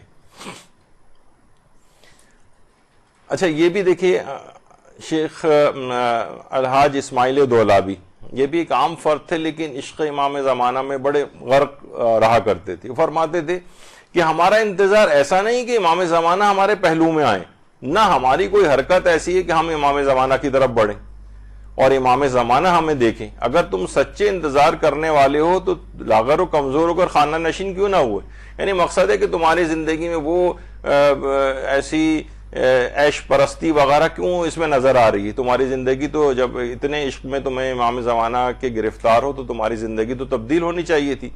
فرماتے ہیں اگر تم حقیقی انتظار کرنے والے بن جاؤ گے تو یقیناً امام زمانہ تک پہنچ جاؤ گے۔ فرماتے تھے کیا اس قدر بے حسی اچھی ہے کہ دوست اگر ایک سفر میں 1 گھنٹہ دیر سے آئے تو کس قدر ہاتھ پاؤں مارتے ہو، ڈھونڈتے پھرتے ہو، اسے فون وون کرتے ہو کہ بھائی اب تک کیوں نہیں آیا، اور اگر تم واقعاً امام زمانہ کا انتظار کرتے ہو تو اس کے آثار کہاں ہیں؟ جس طرح اس دوست کو دیر سے آنے کے آثار ہو رہے تھے آپ کے کہ وہ کیوں نہیں آیا، فون کر رہے ہیں، وہ لوگوں سے پوچھتے پھر رہے ہیں، اور یہاں امام آپ کا جو ہے وہ اس کی غیبت طولانی تر ہوتی جا رہی ہے اور آپ میں کوئی آثار ہی نظر نہیں آ رہے، کوئی اضطراب ہی نہیں۔ کہتے ہیں اگر تم امام زمانہ کے انتظار میں ہو تو کیا تمہیں دنیا کا اتنا غم ہونا چاہیے؟ یعنی جتنا ہم غم دنیا کے اندر گرفتار رہتے ہیں، یہ بھی مل جائے اور وہ بھی مل جائے اور وہ بھی مل جائے اور وہ بھی مل جائے۔ کہا جاتا ہے نا کسی ماں کا اگر بچہ کھو جائے تو دنیا کی ساری نعمتیں اس کے سامنے آپ کھانے کی لا کر رکھ دیں، مال و دولت لا کے رکھ دیں، وہ پریشان ہو کر صرف بچے کو ڈھونڈتی پھرے گی، اس کی طرف التفات بھی نہیں کرتی ہو۔ تو کم سے کم اس قدر تو امام زمانہ کے متعلق وہ ہونا چاہیے کہ جو جتنا ہم اپنے اولاد کے سلسلے میں، یا مثلا خواتین ہیں جناب، سونے کی ایک انگوٹھی اگر گم جاتی ہے تو پورے گھر کو تہوالا مچا دیتی ہیں اور ماسیوں کی کھال ادھیڑ دی جاتی ہے اور وغیرہ سب کچھ ہوتا ہے، یعنی اس کے اس گمشدگی کے آثار نظر آتے ہیں، کوئی قیمتی چیز ہماری زندگی سے کم ہو گئی ہے، غائب ہو گئی ہے۔ امام زمانہ علیہ السلام جیسی چیز جو ہمارے زمانے کا امام ہے وہ ہماری آنکھوں سے اوجھل ہے اور کوئی اضطراب نظر نہیں آ رہا، کوئی آثار اس کے نظر نہیں آ رہے۔ یہی وجہ ہے کہ حاشم حداد جو جن کا بھی ذکر ہوا وہ فرماتے تھے جو شخص صبح نیند سے بیدار ہو کر یہ محسوس نہ کرے کہ امام زمانہ اس کے ساتھ ہیں، اس کے تمام حالات جانتے ہیں، یقیناً ایسا شخص شیعہ نہیں ہو سکتا۔ ایک مومن کے لیے امام کے ظہور اور غیبت میں کوئی فرق نہیں ہونا چاہیے، یہی توحید ہے اور یہی عرفان ہے، یعنی امام کے اس لحاظ سے، عمل کے اعتبار سے امام کے غیبت اور شہود میں کوئی فرق نہیں، یعنی امام زمانہ موجود ہیں، صرف آنکھوں کے سے آپ کو نظر ہی تو نہیں آ رہے، اپنی ذمہ داریوں کے اعتبار سے اس سے کیا فرق ہے کہ یعنی امام زمانہ ظہور کر لیں گے تو پھر ہم ان چیزوں پر عامل اس وقت ہو جائیں گے اور دین پر بڑے شدید کاربند ہو جائیں گے جب امام آ جائیں گے۔ تقریباً بس بالکل یہی والے حالات ہوں گے۔ امام زمانہ وہاں کوفے میں ہوں گے مثلا، ہماری وہاں پر رسائی بھی اتنی نہیں ہے، نہ اس طرح سے آنا جانا ممکن ہے اس زمانے میں ہو سکے، تو یہی ہوگا کہ ہم پاکستان میں رہتے ہوئے ہمیں پتا ہوگا کہ امام زمانہ وہاں ہے نا، ان سے ویسی ملاقات ہو سکتا ہے سالوں اس لحاظ سے ملاقات نہ ہو. ہر شخص ہر وقت ہر موقع پر تو پوری دنیا ان کے زیر نگر ہوگی، زیر نگی ہوگی، تو ہر شخص تو ان سے اس طرح سے نہیں مل سکے گا. تو اپنی ذمہ داریوں کے اعتبار سے امام کے غیبت اور شہود میں کوئی فرق نہیں. امام زمانہ ظاہر ہوں یا غیبت میں ہوں، ذمہ داریاں آپ کو اسی طریقے سے پوری کرنی، وہی واجبات پہ عمل کرنا ہے، وہی حرام سے اپنے آپ کو بچانا ہے، وہی ذمہ داریوں کو پورا کرنا ہے، چاہے امام کا غیبت ہو یا ان کا ظہور ہو. تو عمل کے اعتبار سے، دین پر عمل کے اعتبار سے غیبت اور ظہور میں کوئی فرق نہیں. یہ کسی اس وقت کا خیالی وقت کا، اس وقت کا انتظار نہ کریں کہ جب وہ وقت آ جائے گا تو پھر انشاءاللہ ہم دین کے اوپر عامل ہوں گے. نہیں، یا دین پہ عمل کے اعتبار سے کوئی فرق نہیں. اس کا مطلب ہے غیبت کے اس فلسفے کو سمجھا ہی نہیں گیا ہے. دین پر عمل ویسے ہی کرنا ہے. آیت اللہ جواد انصاری حمدانی بڑے عرفا میں گزرے، وہ پوچھا گیا کہ امام زمانہ کب ظہور کریں گے؟ انہوں نے کہا اس وقت ظہور فرمائیں گے جب ان کا ظہور اور غیبت تمہارے لیے مساوی ہو جائے. ظہور و غیبت مساوی ہو گیا تو بس سمجھو امام کا تمہارے لیے ظہور ہو گیا. یعنی ایک لحاظ سے دیکھا جائے تو ہم ان کے، بلکہ ان کی غیبت میں تو اور زیادہ ثواب ملتا ہے دین کے اوپر عامل ہونے کا، کہ امام سامنے موجود بھی نہیں ہے ہمارے اور پھر بھی ہم دین کے اوپر ویسے ہی عمل کر رہے ہیں، تو یہ اور زیادہ ثواب کو بڑھانے والی چیز ہے. تو ظہور اس وقت ہو جائے گا، سمجھیں امام آپ کے لیے ظاہر ہو گئے جب آپ کا ظہور اور غیبت جو ہے ہمارے لیے مساوی ہو جائے. دین پر ہم ویسے ہی عامل ہوں، ان کی غیبت میں بھی جیسے امام اگر ظہور کریں تب بھی ہم اسی طریقے سے عمل کرتے رہیں گے دین پر. جیسے کسی مجتہد سے پوچھا گیا تھا نا کہ اگر ایک دن آپ کی زندگی میں باقی رہ جائے تو آپ اس دن کو کیسے گزاریں گے؟ کہا جس طریقے سے ابھی گزارا ہوں ویسے ہی گزارتا رہوں گا، کہ میں نے ہر عمل کرنے سے پہلے اپنے آپ سے سوال میں کرتا ہوں کہ میں جو عمل کر رہا ہوں تو آخرت میں اللہ کے سامنے میں کیا جواب دے سکوں گا. تو میرے لیے کوئی فرق نہیں، ایک دن رہ جائے، 5 دن رہ جائیں، 10 دن رہ جائیں، جس طرح میں ابھی گزار رہا ہوں اسی طریقے سے گزاروں گا اس کو. یعنی ابھی بھی میں دین پر ویسے ہی عامل ہوں، ایک دن رہ جائے گا تب بھی ویسے ہی عامل رہوں گا، اور اگر مجھے پتہ چل جائے کہ 100 سال ابھی مجھے اور زندہ رہنا ہے تب بھی دین پر ویسے ہی عامل رہوں گا. تو غیبت اور ظہور میں اس لحاظ سے کوئی فرق نہ کیجیے. وہ تو پروردگار عالم کا اپنا ایک وعدہ ہے کہ جب وہ اس کا ارادہ ہوگا تو وہ اپنے اس ولی کو ظاہر کرے گا. لیکن عمل کے اعتبار سے آپ کے لیے کوئی فرار کی راہ اس لحاظ سے نہیں کہ امام آئیں گے تو پھر ہم یہ کام کریں گے، نہیں، ابھی ہی کرنا ہے. اور یہی آیت اللہ جواد انصاری حمدانی فرماتے تھے کہ جس وقت تمہارے لیے امام کے غائب ہونے اور حاضر ہونے میں کوئی فرق نہ رہے اس وقت تم امام کی خدمت میں پہنچ سکتے ہو. ہمیں چاہیے کہ ہم اپنے آپ کو آمادہ رکھیں تاکہ امام کے حضور و غیب میں ہمارے لیے کوئی فرق نہ رہے، اور وہی وقت امام سے ملاقات کا وقت ہوگا.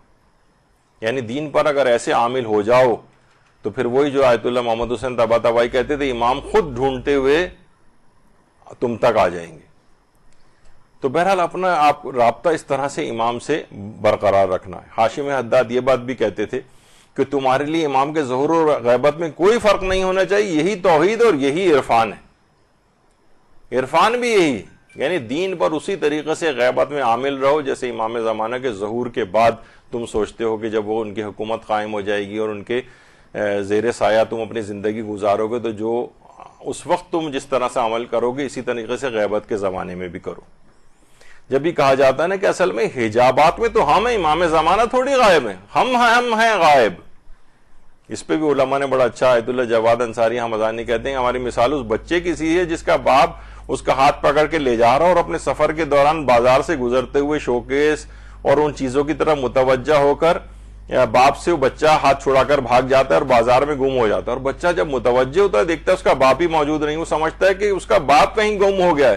حقیقت میں وہ خود گم ہو گیا ہے، باپ گم نہیں ہوا. تم نے ہاتھ چھڑا کر، فرماتے ہیں کہ انبیاء اور اولیاء بھی مخلوق کے سرپرست اور باپ کی مانند ہیں. لوگ ان کا ہاتھ پکڑتے ہیں تاکہ انہیں دنیا کے اس بازار سے سلامتی کے ساتھ گزاریں، لیکن اکثر مخلوق دنیاوی مفادات کی اس قدر شیدائی ہوتے ہیں کہ اپنے باپ کا ہاتھ چھڑا کر دنیا کے بازار میں گم ہو جاتے ہیں. امام زمانہ غائب نہیں ہوئے بلکہ ہم گم ہو کر حجابات میں پڑے ہوئے ہیں، ہم غائب ہو گئے ہیں. امام زمانہ سے کوئی بھی اپنے ارتباط کو ابھی بھی چاہے تو وہ برقرار رکھ سکتا ہے. ابھی آگے چل کر اس پہ ہماری گفتگو، لیکن دیکھ رہا ہوں کہ بہت تیزی سے ٹائم جا رہا ہے.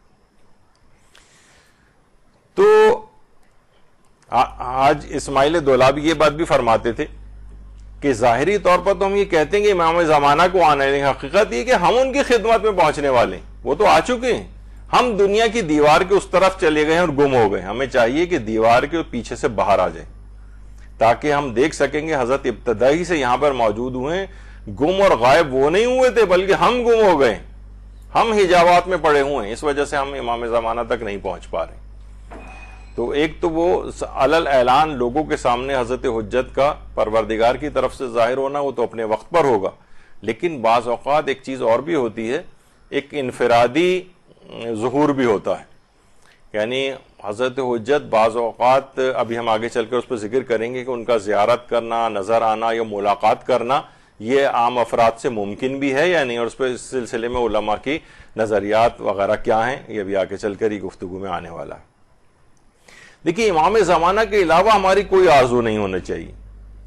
فرماتے ہیں گل احمد تہرانی کہ اللہ کے نبی حضرت یعقوب نے 40 سال تک اپنے یوسف کی جدائی میں گریہ کیا، یہاں تک کہ نابینا ہو گئے. ہم نے بھی تو اپنے یوسف کو گم کر دیا ہے.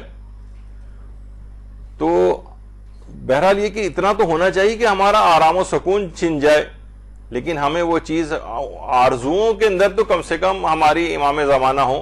ہماری جو نماز کے بعد کی دعاؤں میں تو کہیں امام زمانہ ہو. ہمارے نمازوں کے قنوت کے اندر تو ہم لوگ بعض اوقات دعائیں وغیرہ اس لحاظ سے یاد کر لیتے ہیں جو ہمارے والدین نے بہرحال ہمیں رٹوا دی اور بہت اچھا کیا کہ وہ چیز ہو گئی، لیکن کم سے کم ان کے الفاظ پہ غور کرنا چاہیے. دعائے سلامتی امام زمانہ علیہ السلام اپنے نمازوں کے قنوت میں پڑھنی چاہیے.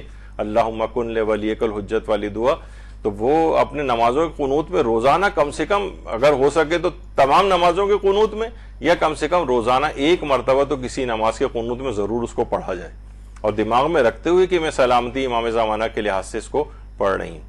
تو دعا نماز پنجگانہ کے قنوت میں بھی ان کو یاد رکھیں اس لحاظ سے. آیت اللہ کشمیری سے پوچھا گیا کہ بعض لوگ یہ پوچھتے ہیں کہ جمعے کے دن عصر کا وقت غمگین کیوں لگتا ہے جمعے کے دن؟ تو آپ نے فرمایا جمعے کا دن امام زمانہ علیہ السلام کا دن ہے. آپ جب اپنے ماننے والوں کے اعمال دیکھتے ہیں تو غمگین ہو جاتے ہیں، کیونکہ آپ کی ذات مرکزی ہے. اس لیے جب مرکز محزون اور غمگین ہوتا ہے تو اس کے ملحقات بھی غمگین ہو جاتے ہیں. یعنی ہم لوگ اس کے ملحقات ہیں، ہمیں بھی وہ ٹائم جو ہے بعض اوقات ہو سکتا ہے گناہوں اور فسق و فجور کی وجہ سے ہمیں اس کا احساس نہ ہو، لیکن فرماتے ہیں جو مومنین ہیں حقیقی مومنین وہ کہتے ہیں جمعے کے دن عصر کا وقت غمگین سا لگتا ہے، حزن و ملال سا اس وقت دل کے اندر آ جاتا ہے.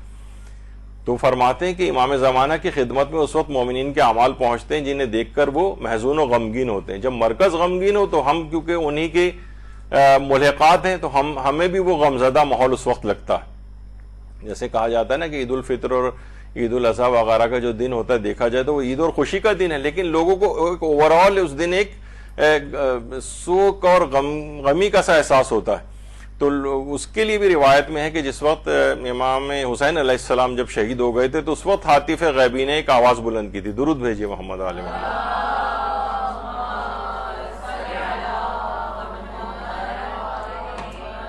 کہ اس قوم نے فرزند پیغمبر کو شہید کر ڈالا، اب خدا انہیں کبھی حقیقی عیدیں دیکھنا نصیب نہ کرے.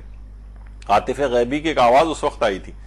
تو یہ اس کا ایک اثر اور نتیجہ نکلا کہ وہ دل سے وہ خوشیاں اور وہ نکل گئیں. اگرچہ عید کا دن خوشی کا دن ہے لیکن ہر شخص محسوس کرتا ہے کہ اس دن، جیسے کہ اس کو اپنے الفاظ میں لوگ کہتے ہیں بڑا بور سا دن گزرتا ہے، اور اس سے پہلے بلکہ چاند رات کی حد تک ایک بڑی گہما گہمی تھی، لیکن اس کے بعد عید کا دن ذرا افسردہ ٹائپ کا ہو جاتا ہے.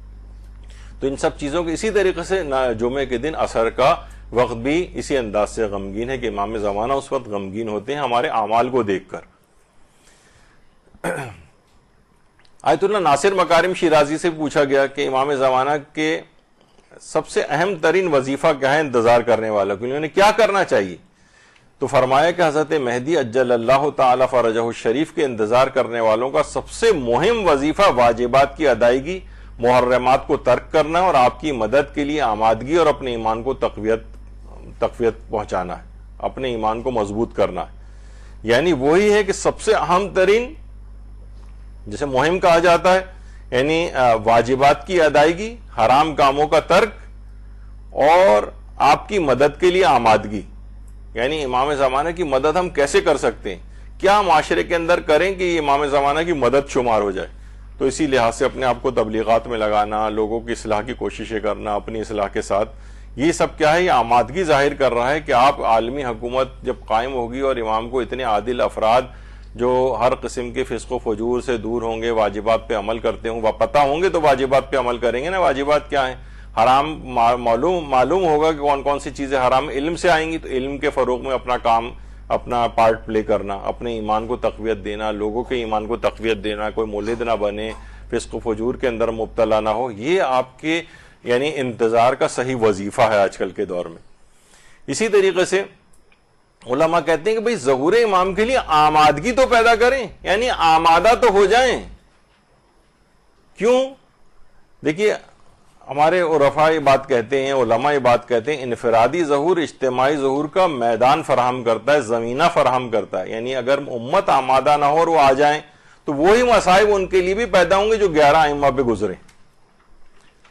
یعنی آمادگی تو پیدا ہو، اتنے افراد تو پیدا ہوں، آمادہ ہو جائیں کہ ہاں ہمیں آمادگی بھی پیدا نہیں ہو رہی، یعنی لوگ بالکل ایک اس طرح سے آرام سے رہ رہے ہیں، ان کے لیے بیکار، یعنی ایک لحاظ سے معاذ اللہ کوئی فرق نہیں ہے، یعنی کوئی بے چینی نہیں ہے، کوئی پریشانی نہیں ہے امام زمانہ کے بغیر، تو وہ کیوں ان کو بلائیں گے؟ بلکہ معاذ اللہ بعض اوقات تو یہ دیکھنے میں آتا ہے کہ وحشت سی ان کو محسوس ہوتی، یعنی وہ اس سے پہلے جو روایات وغیرہ سن چکے ہیں کہ امام زمانہ کے ظہور سے پہلے یہ ہوگا، تو یعنی بعض جگہوں پر بعض خواتین سے یہ بھی سننے میں آئے بھائی اس سے تو بہتر ہے کہ امام نہ ہی آئیں، یعنی یہاں تک اس قسم کے الفاظ اچانک سے برجستہ ان کے منہ سے نکلتے ہیں۔ تو آمادگی تو پیدا ہو، یہ اچھا یہ بار بار کے تذکرے جس قدر آپ اب ماشاءاللہ ذاکرات بھی ہوں گی، مجالس بھی پڑھتی ہیں، اب یعنی کوئی مجلس آپ کی ایسی نہیں ہونی چاہیے جو امام زمانہ کے ذکر سے خالی ہو، کچھ نہ کچھ ایک پارٹ 10 15 20% پارٹ امام زمانہ سے متعلق ہر مجلس کا ایک لازمی جز ہو۔ باقی اور موضوعات کو بھی انشاءاللہ کور کریں، لیکن لوگوں کو اس طرف متوجہ کریں کہ امام زمانہ کی یاد سے ان کے دل کبھی خالی نہ رہیں۔ تو بہرحال وہی بات کہ انفرادی ظہور یہ بعد میں چند لوگوں کے لیے ظاہر ہو بھی جائیں، کچھ نیک اور متقی پرہیزگار افراد، تب بھی وہ ایک لحاظ سے انفرادی ظہور ہوگا، یعنی امام ان کے سامنے آ گئے، اس کے لیے بھی ہے کہ امام کو دیکھنا ہے، ملاقات کرنا ممکن ہے یا نہیں، ابھی آگے چل کر آئے گا۔ لیکن اجتماعی ظہور کے لیے کچھ شرائط ہیں، ان شرائط کو پورا ہونا ضروری ہے۔ اچھا اب دیکھیے یہ بھی علماء فرماتے ہیں کہ ظہور کے لیے آمادگی جو پیدا کرنی ہے، آیت اللہ عبد الکریم کشمیری فرماتے تھے کہ دیکھیے امام زمانہ ہے معصوم، ان کے پیروکاروں میں بھی تو کچھ صفت ہونی چاہیے نا پاکیزگی کی، تاکہ حضرت حجت کے ساتھ ان کی کوئی ہم آہنگی ہو جائے۔ لوگ آپ کو قبول کرنے کے قابل ہی اس وقت تک نہیں ہوں گے۔ دیکھیے پیغمبر اکرم صلی اللہ علیہ وآلہ وسلم، اللہم صلی علی محمد وآلہ محمد، کفار مکہ مشرکین مکہ کیوں ان پر ایمان نہیں لاتے تھے اور جھٹلاتے تھے؟ ان کے دماغ میں کیونکہ ان کی کوئی ہم آہنگی رسول خدا سے نہیں تھی، ہر صفت یعنی ایک لحاظ سے ان کے برخلاف تھی۔ تو جتنی سملیرٹیز بڑھیں گی ان کے کردار میں، یعنی امام زمانہ کے کردار جو عالی شان کردار ہے، اس سے اتنی ہماری ان سے ہم آہنگی بڑھے گی، ورنہ جتنا ان سے بغض اور دوری ہوگی ان کی صفات اور کردار سے اسی قدر ان سے وحشت محسوس ہوگی۔ تو وہ فرماتے ہیں آیت اللہ عبد الکریم کشمیری کہ ان کے پیروکاروں کو بھی تو پاک رہنا چاہیے، امام تو مقام عصمت پر ہیں، تاکہ کوئی تو ہم آہنگی ہو۔ جب یہ ہم آہنگی ہوگی تو اسی کے بعد ان کے لیے آمادگی پیدا ہوگی، یعنی اس وقت امام زمانہ ان کے دلوں میں اس وقت تک ظہور نہیں کریں گے، یعنی آپ کا ظہور خارجی ایک انسان کے لیے تبدیلی کا باعث نہیں بنے گا، اس آمادگی کو پیدا کرنا ہے جو ظہور حجت کا انتظار ہے، جسے افضل ترین عبادت سمجھا گیا ہے۔ یعنی ظہور خارجی مثلا اس بری کنڈیشن میں جس وقت ہم لوگ اب اس وقت نفسانی طور پر ہیں، امام زمانہ اگر اس وقت ظہور کر لیں تو یہ ہماری اس میں کوئی خاص تبدیلی پیدا نہیں کرے گا، کیونکہ ہم نے اپنے آپ کو تبدیلی نہیں کیا۔ مثلا اس وقت ہی ظہور کر لیں اور امام کہیں کہ جناب اتنے نوجوانوں کی ضرورت ہے جہاد کے لیے، تو یہی مائیں ہوں گی جو روک رہی ہوں گی کہ نہیں ٹھیک ہے کوئی اور چلا جائے گا، تمہیں جانے کی کیا ضرورت ہے، امام نے ہمارا ہی بچہ جو ہے مثلا وہ اپنی جان سے گیا، اور کوئی بھی اس قسم کی باتیں، کیونکہ دماغی طور پر تیاری نہیں ہے ان کے لیے، نہ یہ مائیں اس لحاظ سے اپنے بچوں کو بھیج سکیں گی۔ ابھی تک تو صرف خیالی دنیا میں، جب پریکٹیکل چیز آئے گی تو پھر یہ جب بھی غیبت امام کے دور میں یہ جو فقہا وغیرہ کا سلسلہ ہے کہ یہ بھی کبھی اس لحاظ سے کوئی حکم جاری کریں تو لوگ ابھی بھی اس کو ماننے سے انکاری، کتنی تعداد ہے تو ابھی تک ان کو نہیں مانتی ہے، اور اگر وہ حکم جاری کر بھی دیں، صرف ہمیں ایک عراق کے اندر جو ہے وہ نظر آیا تھا کہ کس طرح سے ایک حکم اس لحاظ سے آیا کہ جو بھی ہتھیار اٹھا سکتا ہو اور پھر وہ داعش وغیرہ کے مقابلے کے لیے جائے. تو بہرحال لیکن پوری دنیا کے اعتبار سے دیکھیں تو لوگ ان کو ماننے والے اس تعداد میں نہیں، تو امام کے لیے بھی کہیں ایسی صورتحال نہ ہو. یعنی ان کے لیے دماغی آمادگی ضروری ہے، یعنی پہلے دماغی طور پر تیار تو ہو جائیں، ہم آہنگی تو ان کی سیرت سے کچھ پیدا کر لیں، ورنہ ان کا ظہور ہو جانا کوئی تبدیلی ہمارے اندر پیدا نہیں کرے گا جب تک ہم پہلے سے اپنے اندر تبدیلی نہ لے کر آ جائیں. اور چھٹے امام یہ جملہ بھی ارشاد فرماتے ہیں، اللہم صلی علی محمد وآل محمد، کہ پارسائی، پاک دامنی، درست کاری اور صبر کے ساتھ فرج اور فراخی کا انتظار یہ اماموں کے دین کا حصہ ہے. یعنی پاک دامنی اختیار کرنی ہے، پارسائی اختیار کرنی ہے، درست طریقے سے کاموں کو کرنا، پھر ہم کہیں گے یہ سب چیزیں ہم نے اپنے طور پر کر لی ہیں، اب اس کے بعد انتظار کرو. یعنی ان تمام چیزوں کے ساتھ گناہوں سے پرہیز، دیکھیے بہت ہی اہم ترین چیز ہے یہ. اچھا، آیت اللہ جواد انصاری حمدانی ایک اور چیز بھی فرماتے تھے، دیکھیے زمانہ غیبت ہمیں کیسے گزارنا ہے. صرف سچائی اور سچائی ہے، اگر سچائی ختم ہو گئی، چلی گئی، جس راستے پر بھی تم چلنا چاہتے ہو، خدا شناسی کے راستے پر یا حضرت بقیت اللہ کی خدمت میں پہنچنے کے لیے سوائے سچائی کے کوئی دوسرا راستہ نہیں. اچھا اب دیکھیے سچائی بھی دو طرح کی ہے، فرما رہے ہیں سچائی کے ذریعے تم ان کے راہ کو پا سکتے ہو. تو سچائی ایک ہوتی ہے صدق فی القول، یعنی ہم زبان کی سچائی جو ہم کہہ رہے ہوتے ہیں کہ بھئی کوئی بات بھی ہم اس لحاظ سے جھوٹ نہ کہیں، اور ایک ہوتی ہے صدق فی العمل، عمل کے اندر سچائی، ہر کام پوری دیانتداری کے ساتھ کرو. یعنی اگر مثلا آپ کو یہاں پہ پڑھنے آنا بھی ہے مدرسے کے اندر تو آپ وقت کی پابندی کریں، جو یہاں پڑھایا جا رہا اس کے اوپر عمل کریں، اسے اچھی طریقے سے لکھیں. یعنی کوئی بھی ذمہ داری، آپ مثلا کوئی آپ جاب کر رہی ہیں کسی جگہ، کوئی مرد کسی جگہ جاب کر رہا ہے، صحیح ٹائم پر پہنچے، اوقات کی اپنے پابندی کرے، دیانتداری کے ساتھ اس جاب کو کرے، جو معاہدہ اس کے ساتھ کیا گیا ہے اس میں کوئی جھوٹ، جعلی میڈیکل سرٹیفکیٹ دے کے تنخواہ وغیرہ کو لینا وغیرہ، ان تمام، یعنی صدق فی العمل بھی ضروری ہے، عمل میں سچائی، ہر کام پوری دیانتداری کے ساتھ کرنا. تو یہ فرماتے ہیں کہ صرف سچائی ایسی چیز ہے کہ جو کہ حضرت حجت کی خدمت میں آپ کو پہنچا سکتی، اس میں قول کی سچائی بھی اور عمل کی سچائی بھی. یعنی ہر لحاظ سے اپنے آپ کو پاک اور صاف کر لو، دیانتداری کے ساتھ اپنی تمام چیزیں کرو. یہ امام زمانہ کی راہ میں سچائی، یہ آپ کو ان تک لے جائے گی. تو یہ زمانہ اس طرح سے گزارنا ہے کہ ہر کام اچھے طریقے سے آپ کو کرنا ہے. اچھا، کچھ اہم عملیات بھی بتائے گئے، کچھ چیزیں اذکار اور عمل کے اعتبار سے بھی ہیں.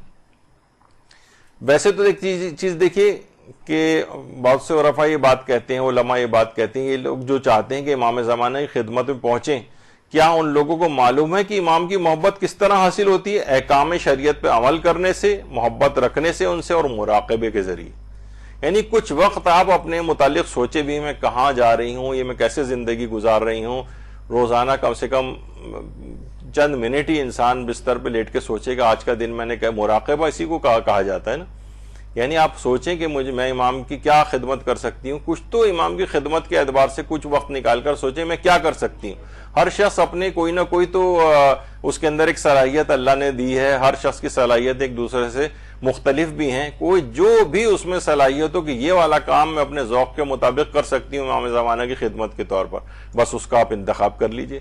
ایک دوسرے کو نہ دیکھیے کہ اچھا وہ تو مثلا بڑی عالمہ ہو گئی اور ذاکرہ ہو گئی، بہت زبردست درس دے رہی ہے، میں تو ویسا نہیں دے پا رہی ہوں. تو آپ کو اور آپ اپنی خود جج کریں، مراقبہ کریں کہ آپ میں کیا ایسی صلاحیت ہے کہ جو آپ کر سکتی ہیں امام زمانہ کے لیے. تو بہرحال ان سے محبت رکھنی ہے اور اپنی خدمات کو ان کے لیے پیش کرنا ہے سوچ بچار کے لیے، اور احکام شریعت پر عمل کرنے کے ذریعے. یہ بھی علماء یہ بات فرماتے ہیں کہ امام زمانہ کی محبت 3 چیزوں کے ذریعے حاصل ہو سکتی. ایک تو امام زمانہ کے توسل سے، یعنی جتنی بھی چیزیں آپ ہوں امام زمانہ سے مدد طلب کریں، ان سے توسل کریں، ان سے ان کا واسطہ دے کر اللہ سے مدد طلب کریں، یعنی جس میں بھی امام زمانہ کا توسل ہو، اس سے ان کی محبت حاصل ہوتی ہے. ایک نماز امام زمانہ علیہ السلام پڑھنے سے. نماز امام زمانہ جس کا پچھلے دنوں آپ نے شب نیمہ شعبان میں اس کو پڑھا ہوگا, ایاک نعبد و ایاک نستعین 100 دفعہ وغیرہ جس میں پڑھا جاتا ہے, اور امام زمانہ کی سلامتی کے لیے صدقہ دینے سے. روزانہ جب آپ صدقہ دیں گی اور اکثر و بیشتر نماز امام زمانہ پڑھیں گی, امام زمانہ سے توسل کریں گی, تو خود بخود یہ لازمی نتیجہ ہوگا کہ امام زمانہ کے لیے بھی ان پہلے سے ایک تو اپنے ماننے والوں کے محبت ان کے دل میں ہے, لیکن ان چیزوں سے وہ آپ کی طرف متوجہ ہوں گے, جس کے نتیجے میں ان کی لطف اور عنایات آپ کے شامل حال ہوں گی اور آپ کی محبت میں مزید اضافہ ہوگا امام زمانہ سے. تو امام زمانہ سے توسل, نماز امام زمانہ اور امام زمانہ کی سلامتی کے لیے صدقہ دینا عملیات کے اعتبار سے. اور دوسرا دعا عہد. روایت میں چھٹے امام امام جعفر صادق علیہ الصلوۃ والسلام فرماتے ہیں,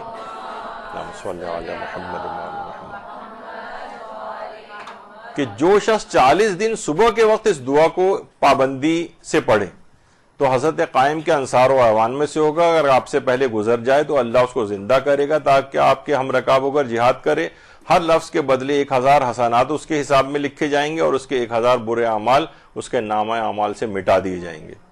بہار الانوار میں علامہ مجلسی تو دعا عہد یہ امام زمانہ کی غیبت میں جو ہے اس کو بھی پڑھیں دعاؤں اور اذکار کے اعتبار سے. اور ایک دعا یا نورن نور یا مدبر الامور جو خود امام زمانہ علیہ السلام سے مروی ہے کہ جو بھی اس دعا کو پڑھے گا اس کو اپنی دعا قرار دے گا تو اس کا حشر امام عصر کے ساتھ ہوگا. تو یعنی خود امام زمانہ کے ساتھ مشہور کرنے والی دعا ہے. جب آخرت میں اس لحاظ سے ان کا ساتھ ہوگا تو یقیناً اس دنیا میں بھی ساتھ کے لیے اس کو اٹھایا جائے گا. یہ کچھ دعائیں ہیں خاص اس میں. اور ایک اور چیز آیت اللہ بہجت فرماتے تھے کہ آخری زمانے میں گمراہی سے بچنے کا بہترین عمل دعائے فرج امام زمانہ ہے. البتہ وہ دعائے فرج جس کا اثر ہمارے اعمال پر مرتب ہو. یعنی ایک ہے کہ بس ایک زبانی طور پر پڑھے چلے جا رہے ہیں, وہ اس کی اپنی جگہ پڑھنے کی اہمیت ہے, اس کو میں منع نہیں کر رہا, لیکن وہ فرماتے تھے اعمال پر اثر بھی تو مرتب ہونا چاہیے. یعنی فسق و فجور کی زندگی گزار رہے ہیں اور اس کے ساتھ ایک رٹی رٹائی چیز پڑھ رہے ہیں جس کی پتہ بھی نہیں کہ اس کے مائنس میں کیا ہے. تو آخری زمانے فرماتے تھے گمراہی سے بچنے کا بہترین عمل دعائے فرج ہے, لیکن کیا ہے ایسی دعائے فرج ہو کہ جس کا اثر ہمارے اعمال پر مرتب ہو, ایک کردار میں تبدیلی نظر آئے کہ ہاں یہ شخص منتظر امام زمانہ ہے. تو ایک دعائے فرج ہو گئی. اس کے علاوہ آیت اللہ بہجت فرماتے تھے کہ ہم دعائے الہی عظم البلاؤ کو بھی پڑھیں اور خدا سے دعا مانگیں کہ وہ ہمارے سرپرست کو بھیج دے. تو بہرحال الہی عظم البلاؤ والی جو دعا ہے اس کو بھی ہمیں روزانہ کوشش کر کے پڑھیں, تو یہ بھی اس کی بھی علماء جو ہے وہ تاکید کرتے ہیں. آیت اللہ بہجت کہتے تھے البتہ ہم دعائے امام زمانہ عام طور پہ ہم دیکھتے ہیں کہ ہماری جو وہ ہیں تقریبات وغیرہ ان کے آخر میں بس ہم نے کوئی میٹنگ کی کچھ کیا اور اس کے بعد آخر میں چلیں بھائی دعائے امام زمانہ پڑھیں, یعنی اس کو بس ایک اینڈنگ کے لیے ایک اچھی اینڈنگ ہو جائے تو اس دعا کے اوپر اس کو پڑھتے ہیں. کہتے ہیں فقط یہ نہیں سنجیدگی کے ساتھ ہونا چاہیے. کہہ رہے ہیں مثلا کسی جگہ لوگوں کا ہجوم ہو جائے تو فوراً کہتے ہیں صلوات بھیج دیتے ہیں تاکہ لوگ منتشر ہو جائیں. یعنی وہ درود کو بھی اس سنجیدگی کے ساتھ پڑھنا چاہیے کہ جو اس کا تقاضا ہے. تو انہوں نے فرمایا کہ یہ ہم غلطی یہ کرتے ہیں کہ ہم نے اس کو بس لوگوں کو سمجھے ڈسپرس کرنے کے لیے یا مثلا مجلس کے اختتام کا اعلان کرنے کے لیے دعائے فرج کو ہم پڑھتے ہیں یا تو وہ فرماتے ہیں کہ نہیں یہ نہیں, پوری سنجیدگی کے ساتھ اس دعا کو الگ سے اس طور پر پڑھنا چاہیے, نہ کہ فقط ایسے کسی اس کے لیے کہ لوگ منتشر ہو جائیں اور یا کسی محفل کے اختتام پر اس کو پڑھا جائے. اچھا پھر امام زمانہ علیہ السلام کو اس کی زیارت کے لیے ان کو درک کرنے کے لیے ہمارے 5ویں امام محمد باقر علیہ السلام فرماتے ہیں کہ جو شخص بھی سونے سے پہلے سورہ ہائے مسبحات, یعنی یہ 6 اس میں بھی اختلاف ہے علماء کا کتنی ان کی تعداد ہے, وہ سورہ جو کہ تسبیح کے لفظ سے شروع ہوتے ہیں, سبحان, سبحہ, اس طرح سے سورہ حدید, سورہ حشر, سورہ صف, سورہ جمعہ, سورہ تغابن اور سورہ اعلیٰ, ان کی تلاوت کر کے اگر سوئے, کبھی کبھار ایسا بھی کر لینا چاہیے مہینے میں ایک دفعہ کہ یہ زیادہ بہت بڑے سورے بھی نہیں ہیں, تو وہ حضرت امام عصر کی زیارت سے مشرف ہوئے بغیر نہیں مرے گا, اور بغیر زیارت کے مر بھی جائے تو وہ رسول خدا کے جوار میں رہے گا. تو یہ اتنا اہم ہے کہ اور اتنی زیادہ میں نے بتایا کہ طویل سورہ بھی نہیں ہے, لیکن اگر بالفرض طویل بھی ہوتے تو اتنا عظیم اجر و ثواب کہ امام کی زیارت سے مشرف ہوئے بغیر اس دنیا سے نہیں جائے گا، اور پھر پیغمبر اسلام کے جوار میں بھی وہ رہے گا، تو کتنا عظیم اس کا وہ ہے۔ تو یہ چیزیں بھی اپنے اس میں اذکار یعنی عمل کے ساتھ ساتھ کچھ دعائیں اذکار بھی ایسے ہیں کہ جن کو زندگیوں میں لانا چاہیے، جس میں سونے سے پہلے جو سورہ مسبحات ہیں یعنی حدید، حشر، صف، جمعہ، تغابن اور سورہ اعلیٰ، یہ ضرور پڑھ کر سوئے، اور روزانہ نہیں ہو سکے تو مہینے میں ایک دفعہ کوئی نہ کوئی اپنے کیلنڈر یا چارٹ کے اوپر کچھ چیزیں ایسی ہیں جو کہ مارک کر لینی چاہیے کہ ہاں بھائی ایک مہینے میں کم سے کم ایک دفعہ تو ہو ہی جائے، 6 مہینے میں کم سے کم یہ چیز ایک دفعہ تو ہو جائے، ایک سال میں ہی ایک دفعہ ہو جائے، تو کچھ نہ کچھ اس کیلنڈر کا ویسا استعمال یا ڈائری کا ایسا استعمال کہ روزانہ میں دن کیسے گزارنے چاہیے، ان میں ان چیزوں کو کہیں نہ کہیں لکھ لینا چاہیے۔ اس طرح سے امام زمانہ علیہ السلام کو سورہ یاسین کا ہدیہ پیش کریں۔ آیت اللہ وحید خراسانی فرماتے ہیں کہ روزانہ سورہ یاسین پڑھ کر امام کو ہدیہ کریں تو دنیا اور آخرت کی تمام سعادتیں حاصل ہو جاتی ہیں۔ سورہ یاسین کی روزانہ ہی عموماً خواتین پڑھتی ہیں سورہ یاسین، تو ایک سورہ یاسین کو پڑھ کر امام زمانہ علیہ السلام کو ہدیہ کریں، دنیا اور آخرت کی تمام سعادتیں حاصل ہوتی ہیں۔ امام زمانہ سے ارتباط کا ایک بہترین طریقہ آیت اللہ وحید خراسانی نے اور بتایا کہ روزانہ صبح اور رات سونے سے پہلے 11 مرتبہ سورہ توحید پڑھ کر امام زمانہ کو ہدیہ کریں۔ فرماتے ہیں یہ عمل آپ کی روح کے لیے اکسیر احمر بن جائے گا، اور کہہ رہے ہیں اس سورے کا امام زمانہ کو ہدیہ کرنے کا بہت ایک خاص اثر ہے، اور یہ ہدیہ کبھی امام کی بارگاہ سے رد نہیں ہوتا ہے۔ یعنی سورہ یاسین تو آپ نے سن لیا، صبح اور رات کے وقت 11 مرتبہ سورہ توحید کو پڑھیں اور امام کو ہدیہ کر دیں۔ تو بہرحال یہ سورہ توحید کا جو ہدیہ یہ امام کی بارگاہ سے کبھی رد نہیں ہوتا، اور آپ کو پتہ ہے ہدیہ لینے کے بعد وہ کریم شخصیات ہمارے تو جو ہم چیز بھیجیں گے اس سے لاکھ کروڑ گنا زیادہ بہتر کر کے وہ ہمیں جو ہے وہ اس چیز کو لوٹائیں گے۔ تو بہرحال یہ کہ سوچیں کہ ان کی بارگاہ سے کیا کچھ ہم کو حاصل نہیں ہو رہا ہوگا۔ تو امام زمانہ سے ارتباط کا بہترین طریقہ یہ ہے کہ سورہ یاسین تو آپ نے اس سے پہلے سنا، اس کے علاوہ 11 مرتبہ یعنی 11 مرتبہ صبح میں اور 11 مرتبہ رات کو سوتے وقت سورہ توحید کو پڑھ کر امام زمانہ کو ہدیہ کریں، اس سے تعلق مزید استوار ہوگا۔ اس کے علاوہ جو شخص بھی نماز جمعہ کے بعد 7 مرتبہ کہے اللہم صلی علی محمد و آل محمد وعجل فرج آل محمد، امام صادق علیہ السلام فرماتے ہیں یہ شخص اللہم صلی علی محمد و آل محمد، یہ شخص حضرت کے اصحاب اور مددگاروں میں شامل ہو جاتا ہے۔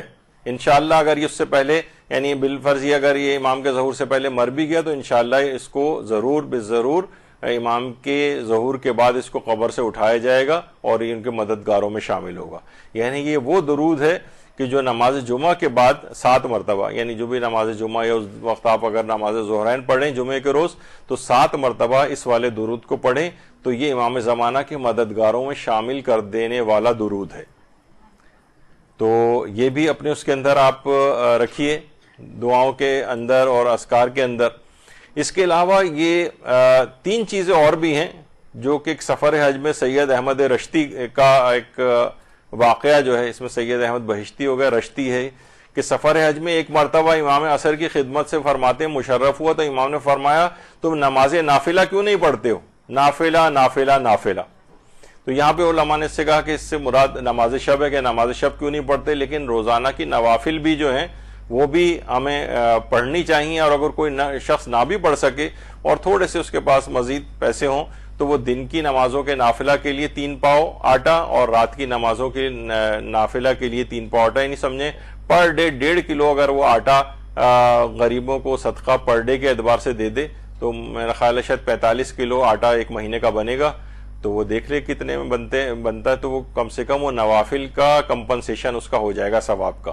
ویسے جتنا بھی نافلہ جیسے 8 رکعت اگر کوئی نافلہ ہیں ظہر کے عصر کے 8 رکعت ہیں تو ضروری نہیں کہ پورے 8 ہی پڑھے، 6 بھی پڑھ سکتا ہے، 4 بھی پڑھ سکتا ہے، 2 پہ بھی اکتفا کر سکتا ہے۔ یعنی ٹھیک ہے ثواب اتنا نہیں ملے گا جتنا پورے اس کا ہے، لیکن بہرحال یہ شمار ہو جائے گا کہ آپ نے نافلہ ظہر پڑھی ہے، نافلہ عصر پڑھی، اس طرح سے اگر مکمل تعداد پوری نہ ہو سکے تو جس قدر بھی کم پڑھ سکیں وہ بھی پڑھی جا سکتی ہیں. اور اگر کمپنسیشن کے طور پر پچھلی زندگی کا وہ کوئی کہے کہ بھئی ہم نے آج تو نافلہ پڑھے ہی نہیں ہیں، یعنی فجر کے نافلہ، ظہرین کے اور مغربین کے نافلہ، تو اب بھی ان کا قضا کے اعتبار سے، یعنی جو نافلہ ہم سے قضا ہو گئے ہیں، تو 1.5 کلو آٹا پر ڈے کے اعتبار سے اگر ہم غریبوں کو دے دیں تو وہ بھی اپنی پروگرام میں شامل کر کے اس کا بھی ثواب لیا جا سکتا ہے. تو امام نے فرمایا نافلہ یعنی نماز شب بھی کی طرف بھی بات اس کے اندر آ گئی، اور اس سے اگر مراد روزانہ کے نوافل ہیں تو امام اس کی بھی تاکید کر رہے ہیں. پھر امام نے فرمایا تم زیارت عاشورہ کیوں نہیں پڑھتے ہو؟ پھر فرمایا عاشورہ عاشورہ عاشورہ. تم زیارت جامعہ کیوں نہیں پڑھتے ہو؟ کہا جامعہ جامعہ جامعہ. اس کا مطلب ہے زیارت جامعہ، اور چاہے وہ کبیرہ ہو یا صغیرہ والی کوئی سے بھی آپ پڑھ لیں، اور زیارت عاشورہ اور نماز شب خاص طور پر، اور اگر نوافل یومیہ، یہ خود امام زمانہ علیہ السلام نے خود تقاضا کیا اس بات کا. اپنے چاہنے والوں کے لحاظ سے بھی ایک پیغام ہے کہ ان چیزوں کو ان کو اپنی زندگیوں میں لانا چاہیے. آیت اللہ کشمیری بھی یہ فرماتے تھے کہ ہر روز 1 گھنٹے کے لیے حضرت کی یاد میں گوشہ نشینی اختیار کریں اور حضرت کی طرف متوجہ ہو کر زیارت آل یاسین پڑھیں اور کہیں یا صاحب الزما اغثنی یا صاحب الزما ادرکنی والمستعان بک یا ابن الحسن. اس کا زیادہ سے زیادہ ورد کریں تاکہ آپ کو امام زمانہ کی ہم نشینی حاصل ہو جائے. 1 گھنٹہ اگر کسی کے پاس یادیں امام زمانہ کے لیے نہیں ہیں تو کچھ ہی 5 منٹ کے لیے ہی کیوں نہ صحیح اپنی زندگیوں میں بہرحال متوجہ ہو کر زیارت آل یاسین پڑھنے کے بعد یہ 3 جملے ان کا کثرت کے ساتھ ورد کریں تو امام زمانہ کی ہم نشینی ان سے حاصل ہوتی ہے. یعنی کچھ اذکار اور دعائیں ایسی ہیں. اچھا، اب یہ ہے کہ کیا امام زمانہ کی زیارت کرنا ممکن ہے؟ یعنی آج جس اعتبار سے جتنا مجھے بیان کرنا تھا سمجھے آدھے سے بھی کم چیز آ پائی، لیکن ابھی ہمارے پاس اگلا اتوار بھی ہے، اور ویسے اب دیکھتے ہیں کہ اس چیز کو مکمل کیا جائے کیونکہ بہت سے اہم مباحث ابھی امام زمانہ کے لحاظ سے ذرا باقی تھے. آج کچھ ابتدائی ایک لحاظ سے بات ہوئی لیکن بات مکمل نہیں ہو سکی. انشاءاللہ کوشش کریں گے یا تو امام زمانہ والی اس ٹاپک کو مکمل کر لیا جائے گا، یا پھر استقبال رمضان کے اعتبار سے کچھ اہم مطالب آپ لوگوں کی خدمت میں پیش کرنا ہے. وہ اگلی اتوار کو، ورنہ اگلی اتوار نہ صحیح تو پھر اس سے اگلی اتوار کو انشاءاللہ بیان ہوں گے. آج کی حد تک گفتگو یہاں پر روکتے ہیں کہ تھوڑا سا آپ کا کیونکہ آج ہی آپ لوگ تشریف لائے ہیں جبکہ جشن کل کی تاریخ گزر چکی ہے، تو بہرحال یہ کہ آپ جو ہیں کچھ نہ کچھ جشن منقبتیں وغیرہ اس دوران تھوڑی دیر کے لیے پڑھ لیں. اس کے بعد مولانا سید غلام مرتضیٰ عاصم نقوی صاحب امام زمانہ علیہ السلام کے سلسلے میں کچھ معروضات آپ کی خدمت میں پیش فرمائیں گے، کچھ ذکر ان کا کریں گے، تو اس لحاظ سے اگلا درس ان کا ہوگا. لیکن اس دوران تھوڑا سا درمیان میں جو وقفہ ہے یہ آپ کی ان منقبتوں اور اپنے جذبہ عقیدت کا اظہار امام زمانہ کے لحاظ کو کرنے کے لحاظ سے یہ وقفہ آپ کو دیا جا رہا ہے. وصلی اللہ علی محمد وآلہ الطیبین الطاہرین.